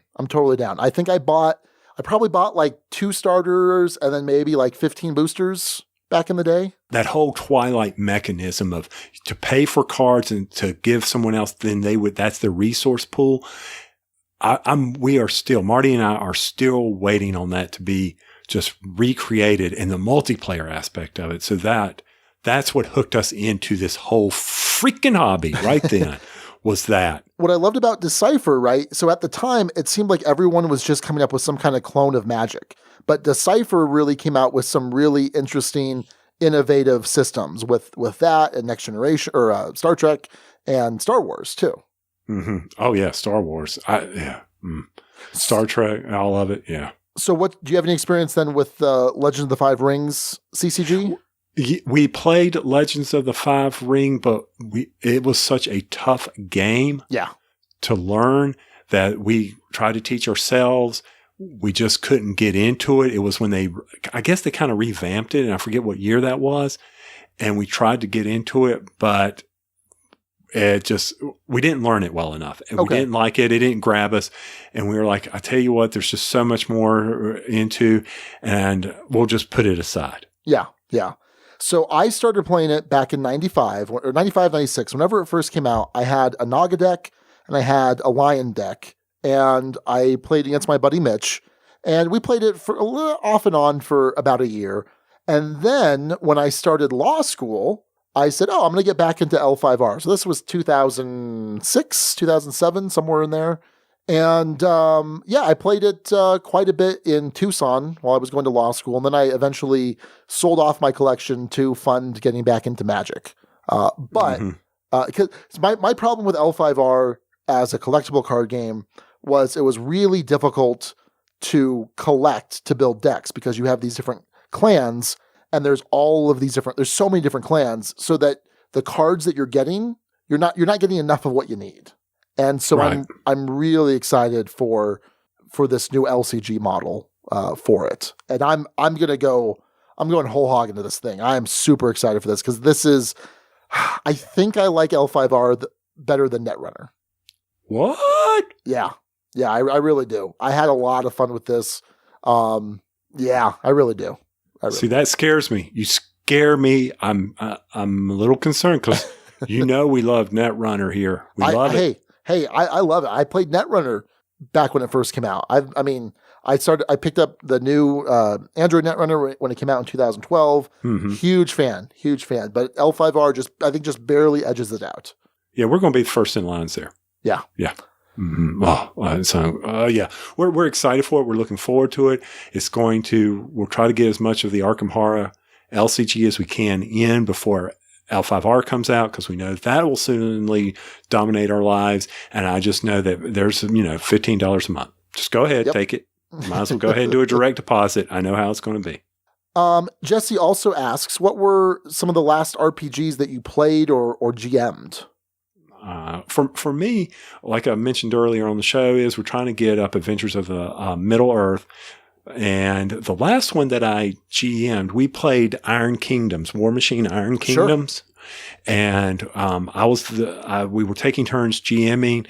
That completely fell apart. I enjoyed the world. I enjoyed the stories. I enjoyed the mechanisms they have. But the group, we just did not bond. Well, it was tough to pull everybody together. And so that's why, that was the last one I GM'd and we played. Before that, it was Dragon Age. So, and this is kind of, growing up, Sean, I got a few years on you. I had the first edition D&D. I mean, we were playing it, but, we were too young and we didn't really understand it. But Yeah, it was Iron Kingdom's War Machine. How about you? Okay. Yeah, that's a great system. And I love the Iron Kingdom's background. So for me, it was D&D 5th edition. I was playing in a game. This was at my last job, and I was playing with some of the staff, so some of the paralegals and legal secretaries. And it was kind of a weird dynamic because I'm kind of their boss. Mm-hmm. And whenever I would start talking, the GM would say, oh, like he'd like quiet everyone down to let me talk. And I'm like, no. I'm like, no, it's like, I'm just playing D&D with you guys. It's fine. So it was kind of an awkward dynamic. And they're all great guys. And we had a couple girls playing. Raquel was playing too. But it was just kind of a weird dynamic because I was the boss. And it was weird. The last game that I GM'd though was Werewolf the Apocalypse. Oh, wow. I love running the 2nd edition werewolf or vampire. I love that World of Darkness setting. Love it. And I'd happily run that. I've been trying to get a 5th edition D&D game going lately, and it's hard. It's hard to work that into the schedule. It is. I mean, when you've got to vlog and you got a podcast and you got to play games so you can review. Yeah, I can understand that because GMing, that is a commitment. Yeah. Well, I think at this point in my life, if I'm going to GM, I'm just doing a canned adventure. I don't have the time. And I used to love building these stories and building these characters and creating, these intricate webs of deceit but yeah, I just can't do it anymore. I just can't. And so, some of these pre-made adventures like D&D is coming out with are really good. They're really solid. Well, Assault of the Giants is based on that very popular one from the Storm. Oh God, it just left me. It's based on that canned adventure, the giants coming down, and the small folk having to chase them away. So I just think if they're able to build games off of just a small premise of the canned adventures, wow. Yeah, no, I think that's pretty cool, definitely. Mm-hmm. So Charles Fox asks if I've played Strike yet. And you know what? I haven't, but obviously I know of you guys talk about it, every episode or so, right?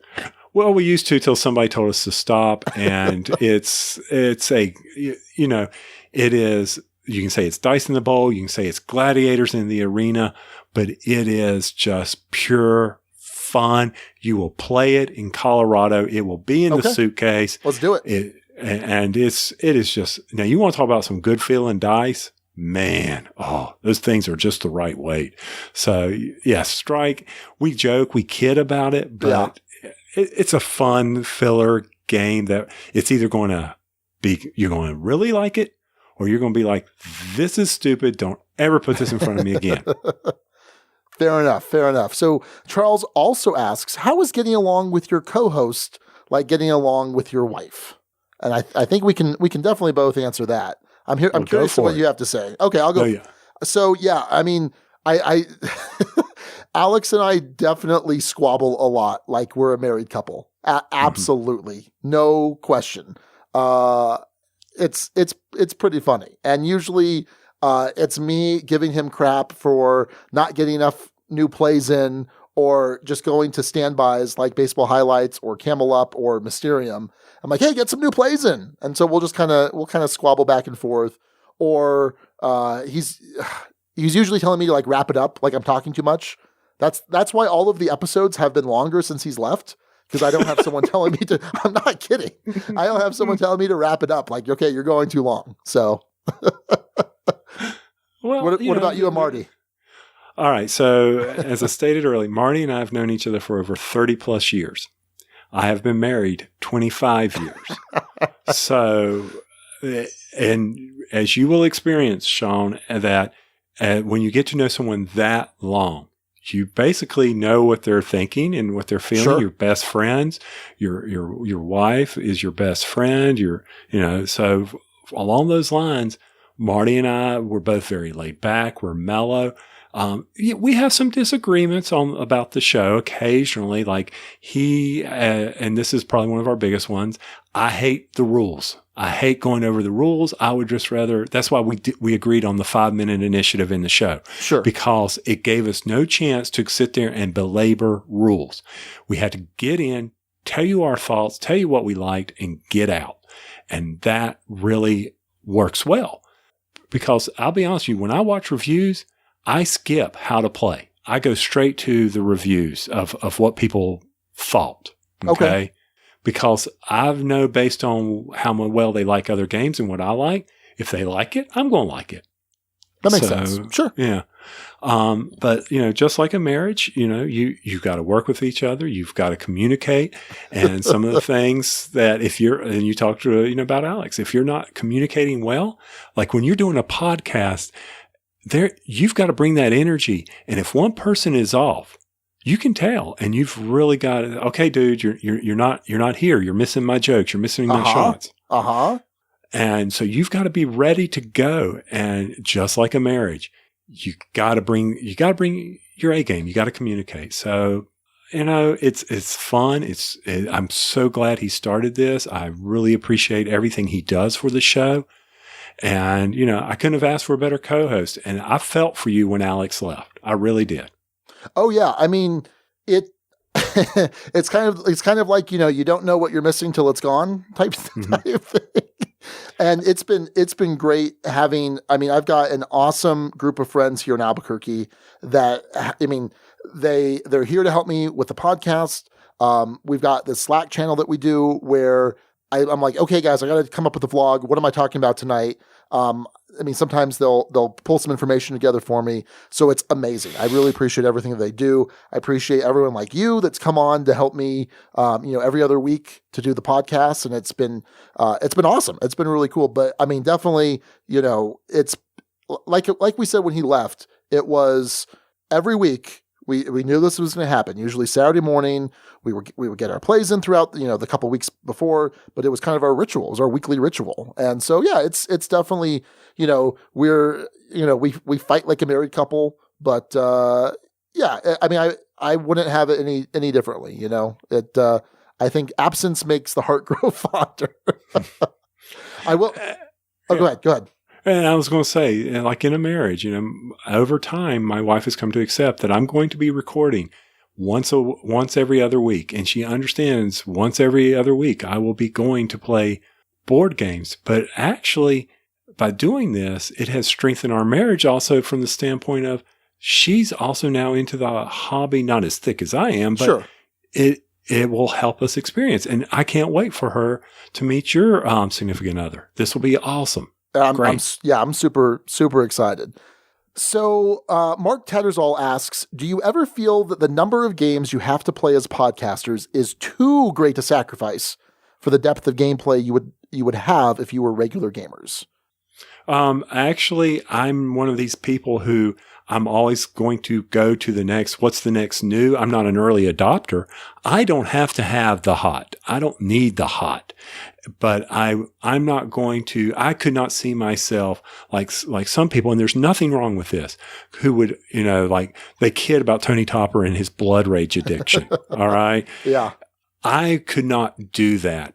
I would be bored. But I do see where the challenges are, but I've got to intermix. So for me, no, I don't see that as a problem for me personally. You? Yeah. I definitely, every couple weeks, especially if I've had a long edit or I've had some technical issue that has caused too many headaches, I sit back and I think, if I had gotten those extra couple hours back, I could have played Kemet, or I could have played Terra Mystica or whatever. And I'm like, sometimes I wonder what it would be like to be a regular gamer that doesn't have a podcast review schedule. But I will say that while that can be frustrating, I think the fact that I've been able to develop friendships with people I might not otherwise have developed friendships with, and just interact in ways that I wouldn't otherwise be able to do. I don't know. I think I wouldn't trade it at this point, but certainly, when it's like, okay, I've got to play this game and I know I'm not crazy about it. I wish I could be playing something else, but I'm okay with it. It's something that I've come to accept. you know? And I'm like you though. Even before the podcast, I still would want to move on to the next thing. I was still constantly acquiring stuff. It's just a little bit crazier now, is all. Right. But then again, to back to your point about you really don't want to, but then suddenly you're like, do I really have to play? This just does not sound interesting to me. And then, there's a game you have discovered that you thought in no way you would have wanted to play, but here it is. Yeah. And because of the podcast, that's why. Yeah, no, that's absolutely true. And there's a handful of games I could think of where I wasn't crazy about that first play, but I'm like, well, got to give it a couple more shakes. And it turned into, something amazing. So yeah.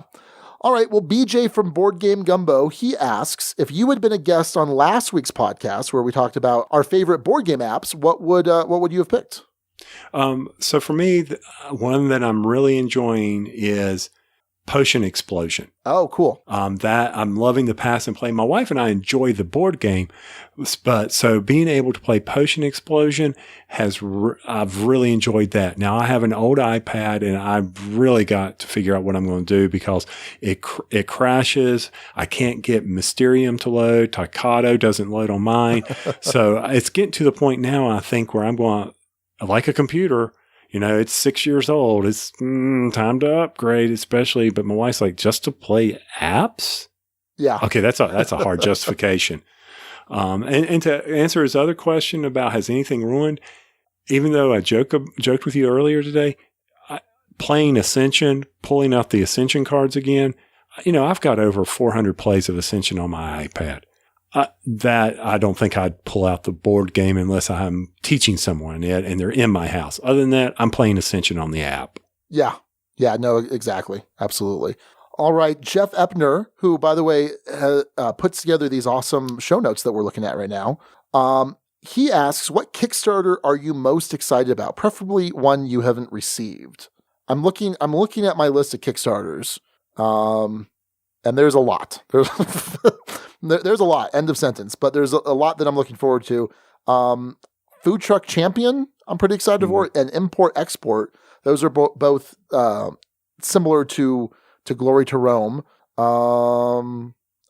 Obviously, I backed Gloomhaven, the second printing. I'm looking forward to that.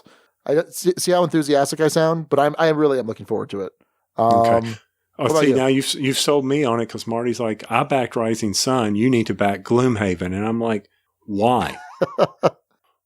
You're getting all this goodness in Rising Sun. Why do I need to back Gloomhaven? Because everybody loves it. I'm like, that doesn't mean we will. True. It's number 9 on Board Game Geek right now. That's crazy. Hey, I'm sorry. I look at it like this. In about 3 months, the Pandemic Legacy Season 2 is going to be out. So, and the one Kickstarter I've backed that I'm looking forward to, and it's mostly for nostalgia. And I know you heard our interview with Justin Jacobson, but I am. Stop Thief was so much fun as a kid. I hope I'm backing that just from the standpoint of, I really hope that, it brings back and has a level of gameplay that the non-gamers I play with will enjoy it as much. And yeah, that's on Kickstarter now from Restoration Games, where they're bringing back those old games. I think it's a really cool concept. And I appreciate that they're also like updating them for kind of, modern sensibilities, but still retaining that original zest. Zest? Sure, why not? Let's go with zest. Yes. Yeah, I agree with you. And let me just do a quick plug. We're talking about, hotly anticipated Kickstarter games. On the daily vlog, we're doing this Board Game March Madness with spillover into April Armageddon, where we're trying to do a bracket system of the most anticipated games of 2017. And if you go vote over there, you can get entered into a contest to win the winner, whatever that winner happens to be. So, just a little plug for the YouTube channel. And you always need to remind people, because you can win something, people. Yeah. Get over there. Do that. Why have you not entered this contest? That's what I'm asking. Good point. And why have you not hit subscribe? Seriously. There you go. All right. Last question, also from Jeff Epner. Excluding Star Wars Destiny, and I'm going to throw this in, excluding any of the games that we've talked about, what would you be most likely to want to play with me and or Alex right now? Right this second. Right this second, I would be dropping a awesome worker placement game, Pillars of the Earth. Oh, yeah. I love Pillars of the Earth. I got a copy. I think it's a fantastic game. I don't have the expansion, though. Okay. Well, and you and I have talked about that in the past, but yes, Pillars of the Earth worker placement. It's one of those that I would love to have out on the table with you and Alex, or, and then I would find some silly card game that we would have to play. Now, I will say, I would look forward to playing Baseball Highlights 2045 with Alex, just he can. First mention. Oh, first mention, yeah. Just because I want him to try to convince me, even though it wouldn't be hard. I would love to just egg him on. Like, Alex, this isn't baseball. I've played APBA, Statomatic. Give me a real baseball game here. I would do it just to try to see if I could fluster him, see how red he could get. He is very easy to fluster. So yeah, I would pay to see that. That'd be good. Okay, so that's going to do it for our Duchy mailbag questions. Thanks to everyone who asked questions over in the guild. Now, one thing I wanted to do was, you guys on your show, on Rolling Dice Taking Names, you do a segment sometimes with guests called Rank 'em, where you give them three things and you got to rank them in order of preference. So I went over to my local crew and I said, hey, I need some help. Let's do some rank 'ems with Tony. What do you guys got?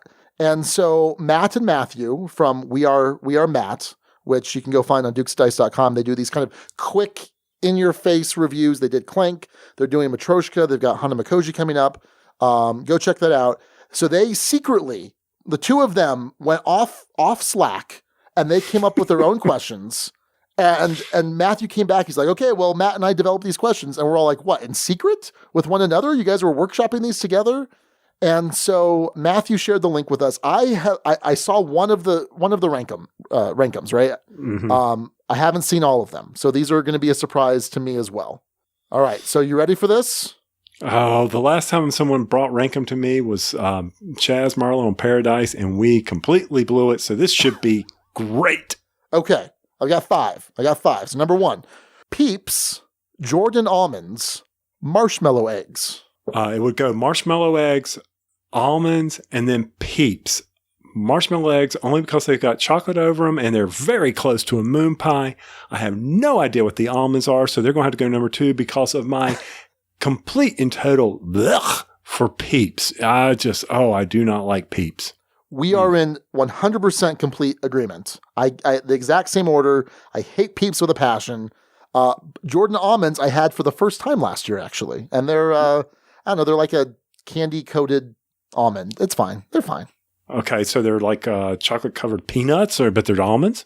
Kind of, but there's like they're like a candy-coated. They're not chocolate-covered, I don't think. Okay, that's like called an M&M. That's called an M&M peanut. No, but there's no chocolate. There's no chocolate, I don't think. Oh, there's no chocolate. Oh, my bad. There's no chocolate. Okay, I'm going to be looking that up. They're fine. They're what they are. Okay. Jeez.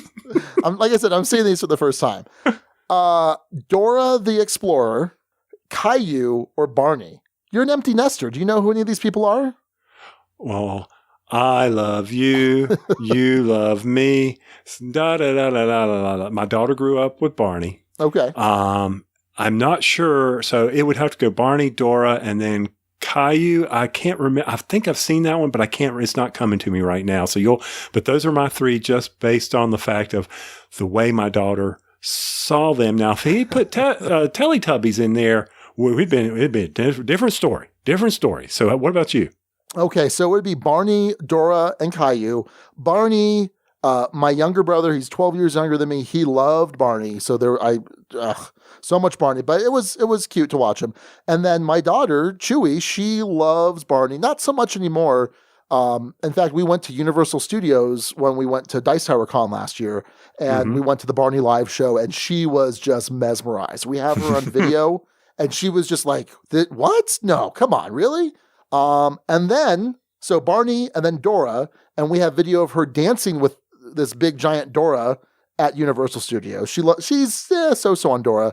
And then Caillou. I can't stand Caillou. I think that show's ridiculous. Okay, I don't even know who Caillou is. And one of my favorites is, what was it? Dora the Explorer was down at the bottom of the South Pole. What took you guys so long? Was that a Geico commercial?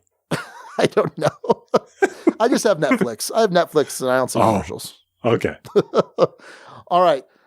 Next, number 3, synchronized swimming, equestrian jumping, or 20K race walking. synchronized swimming, equestrian jumping, 20K race walking. Oh, that's... And they want this from the perspective of which would you prefer in or prefer to participate in? Oh, well, see, that's a modification to the Rankum rules. Okay. That's okay. That's all right. Participation in, I would have to say walking, equestrian, and then the synchronized swimming. And the reason why I say that is because even though I can swim, I hate going underwater. Hate it. And that, I know hate's a strong word, but that's how strongly I dislike going underwater. I'm not a big fan of horses. They're for an animal that's as big and as powerful as he is. Everybody says, oh, he doesn't realize that he could throw you and break you in half. I just think of Christopher Reeve. So I'm going to go safe. We're going to walk. Okay. All right. So I'm thinking both equestrian jumping and synchronized swimming require incredible core strength, which I just don't have. So I'm going to go race walking. And then I'm going to go equestrian jumping and then synchronized swimming, because on top of the requirement for core strength, you also have to be able to do that egg beater thing with your legs so you can stay level. I cannot do that. I've tried. I cannot do that. I didn't even think of that, man. That's scary. Okay. Number four.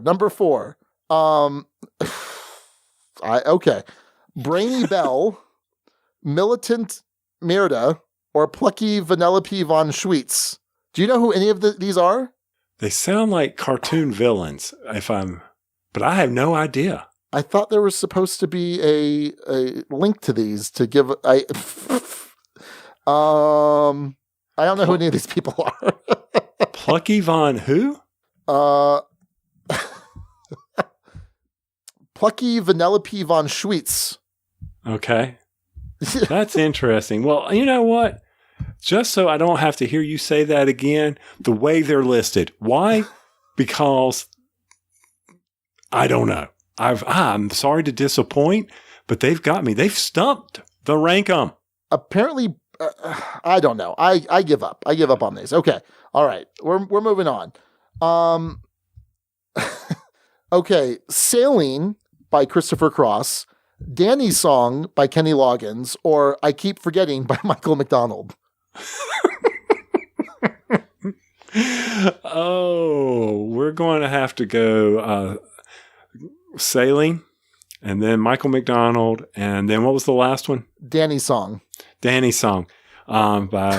Loggins. Only because Loggins is last, just because that will eventually lead someone to have to sing Footloose, and that, I heard that way too much growing up. So Sailing, even though I heard it all the time, at least it's mellow, and I can relate it to going on a Viking ship and raiding some village somewhere. What about you? Yeah, I'm doing it. I'm doing the order listed: Sailing, Danny's Song, and I Keep Forgetting, because Michael McDonald should always be last on any list. Okay. Oh, now I know who we're talking. Vanellope von Schweetz. Oh my heavens, Wreck-'em Ralph. Okay. Oh, man. Okay. Wow. I have not seen... See, I only saw that one once, so I could not remember her name. That was a good movie. Okay. You should have seen all these movies by now. Yeah, well. All right. Number 6. Here's the last one. Option 1.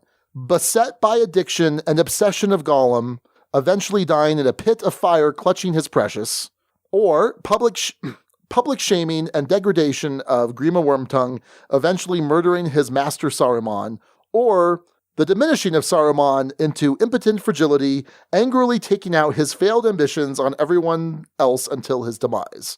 So, do you want to go down like Gollum, like Grima Wormtongue, or like Saruman? Oh, I'm going to have to say I'm going to go like Gollum, Saruman, then Wormtongue. Yeah, that's it. Okay, yeah, I think Gollum first, because he experiences that moment of pure joy when he's finally reunited with the ring, and that's how I'd go. And then Grima, yeah. Grima, I think Grima gets a bad rap.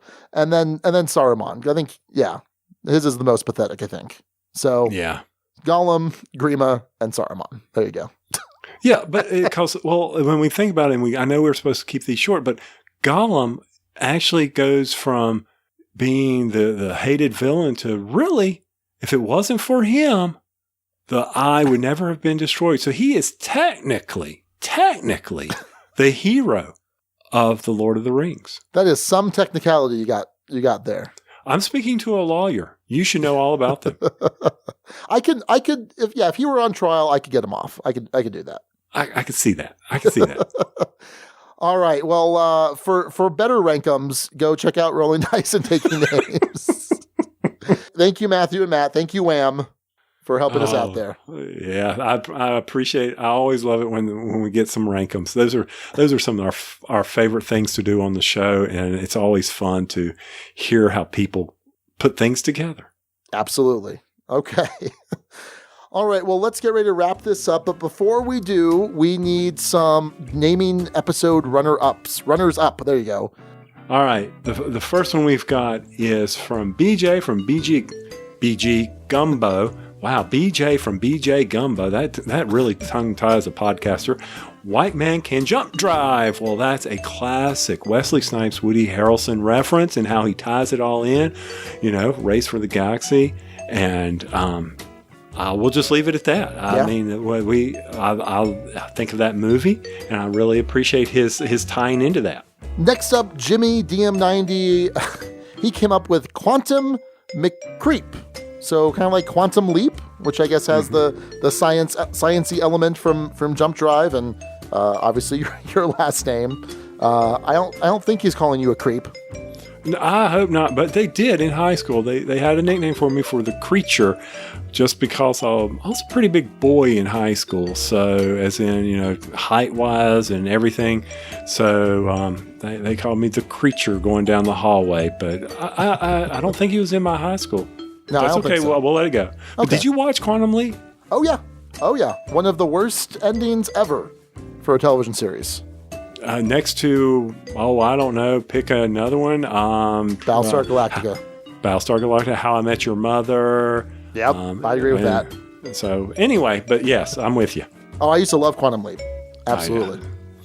Well, Jesse Metcalf, Dice, Steam, and Particle Beams. That just rolls. I like that. Oh, it sounds good. Both of us have dice in our show title, right? So it makes perfect sense. Now, Nathan Messler, Moon Pies over my hammy. And I think you need to understand there are hogmen in City of Iron. So that's where the hammy, which is a 1940s movie, and also a delicious Denny's breakfast sandwich. It's like sourdough and cheese and ham and eggs. It's really good. It is. And that's neat how he tied that in. And you got to try an incredible moon pie tonight. I did. It was delicious. I've still got half of it because otherwise I couldn't record the podcast. Gumming up my mouth and everything. Because you'd still be going, I know you'd be Chris Hedge, Jumping Iron, like pumping iron. That's pretty good. I'll give him Jump Drive, City of Iron. I like how he tied all that together, and then the governor. That's how I relate things. I know I make things stretch, but I can't help it. But all of these, Sean, hey, I see why you go to your guild for this. This is creative people right here. The ones that we came up with, Alex and I came up with on our own, were terrible. This is some Class A ingenuity here. So I appreciate the guild. Guild number 2008. Excellent work for them, as always. All right. So, Tony, real quick, tell us where can people find you, find the podcast, Rolling Dice, Taking Names? That whole 9 yards. And this is where I always lean on Marty because he just spouts it all off. If you want to find us on Twitter, it's at Dice and Names, and Marty monitors that side of the Twitter account. I'm at Tony_RDTN. I do the Instagram at Dice and Names. Then, of course, we are definitely on Board Game Geek. We're the Rolling Dice Taking Name Guild. And congratulations, Sean, fellow nominee, Board Game Geek. Awesome. Way to go, buddy. I hear you. Congratulations to you too, buddy. And thank you to everyone over at BGG for both of the shows putting us out there. We know, and we really do appreciate you from that standpoint. You, of course, can go to rollingdicetakingnames.com or Roll Dice Take Names, either way, because I would always, when I say it, Marty had to register both names because I always gave out the wrong name. I'm not very good. And of course, the Facebook page, and you can always go to like us on Facebook. Either way, I hope you listen to Roll Dice Take Names. If not, give us a try. If anything, go download Squirrelies just so you can hear Sean cry. Our Squirrely episode, Sean, that was an awesome intro to my award. And you did a great job. Thank you so much. No, thank you. Thanks for having me. It was an honor to introduce your game of the year. I feel like that was a very prestigious honor that you bestowed on me. So, and are we going to get a chance to play Great Western Trail together? Oh man, we got to. Yeah, we absolutely got to. Yeah. There's no reason it can't happen at Rocky Mountain. Absolutely no reason. I know that is such a good game. I like that game. Absolutely. No, it's a good choice for game of the year. So Tony, thank you so much. I really appreciate you coming on. I think I've told you this before, but when I first started listening to board game podcasts, there were four. It was the Dice Tower, it was Secret Cabal, it was Blue Peg, Pink Peg, and then it was Rolling Dice Taking Names. That every time it dropped, I'd always listen to you guys. And I would say one of the major influences on the Dukes of Dice. So I think the relationship that you and Marty have is fantastic. And I think Alex and I kind of have our own little thing that we do. So it's awesome to have you on the show. I appreciate you letting me come on and just, being my usual self here and keeping me in check. Could you imagine? I mean, if Alex was keeping you in check, you and I could just tangent all night long. Oh, totally. Oh, big time.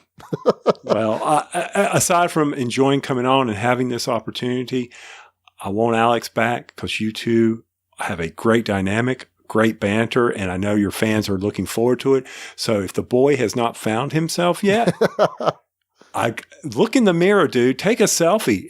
Stop eating those creatures that you're eating wherever you are. Oh my gosh. Did you see the tarantulas? Did you see me eating the tarantulas? Yes. Oh God. Blah. I know. Come home. Come back home. I'll buy you a moon pie, Alex. Come on. Bring it back home. There you go. All right. Well, Tony, thank you. It's been a lot of fun. I can't wait for everyone to hear this episode. I think it's going to be a great one. And I just hope your subscribers don't drop because I was on. All right, well, that's going to do it then for episode 138, Rocket J Squirrel. Thanks again to Steve O'Rourke, the name father, for that awesome title. Until next time, this is Sean. This is Tony. And Hail Hydra. Thank you so much for listening to the Dukes of Dice. Today's episode was recorded in the Duchy and in the Ducal Embassy in Charlotte, North Carolina on April 6, 2017. Our theme music is provided by Carbohydro M from his Prime Legacy album. The Dukes of Dice are a proud member of the Dice Tower Network. For other great board gaming podcasts, check out DicetowerNetwork.com. And for all the latest in the Duchy, go to DukesofDice.com. Find us on Twitter @DukesofDice, join in conversations on our Board Game Geek Guild, find us on Facebook, and subscribe to our YouTube channel. Thanks to Guild member Jeff Epner for production assistance. And thanks to our sponsors, Arcane Wonders and Tasty Minstrel Games. Check out their awesome titles at ArcaneWonders.com and PlayTMG.com. We'll see you back here next week. Until then, as Alex would say, game on!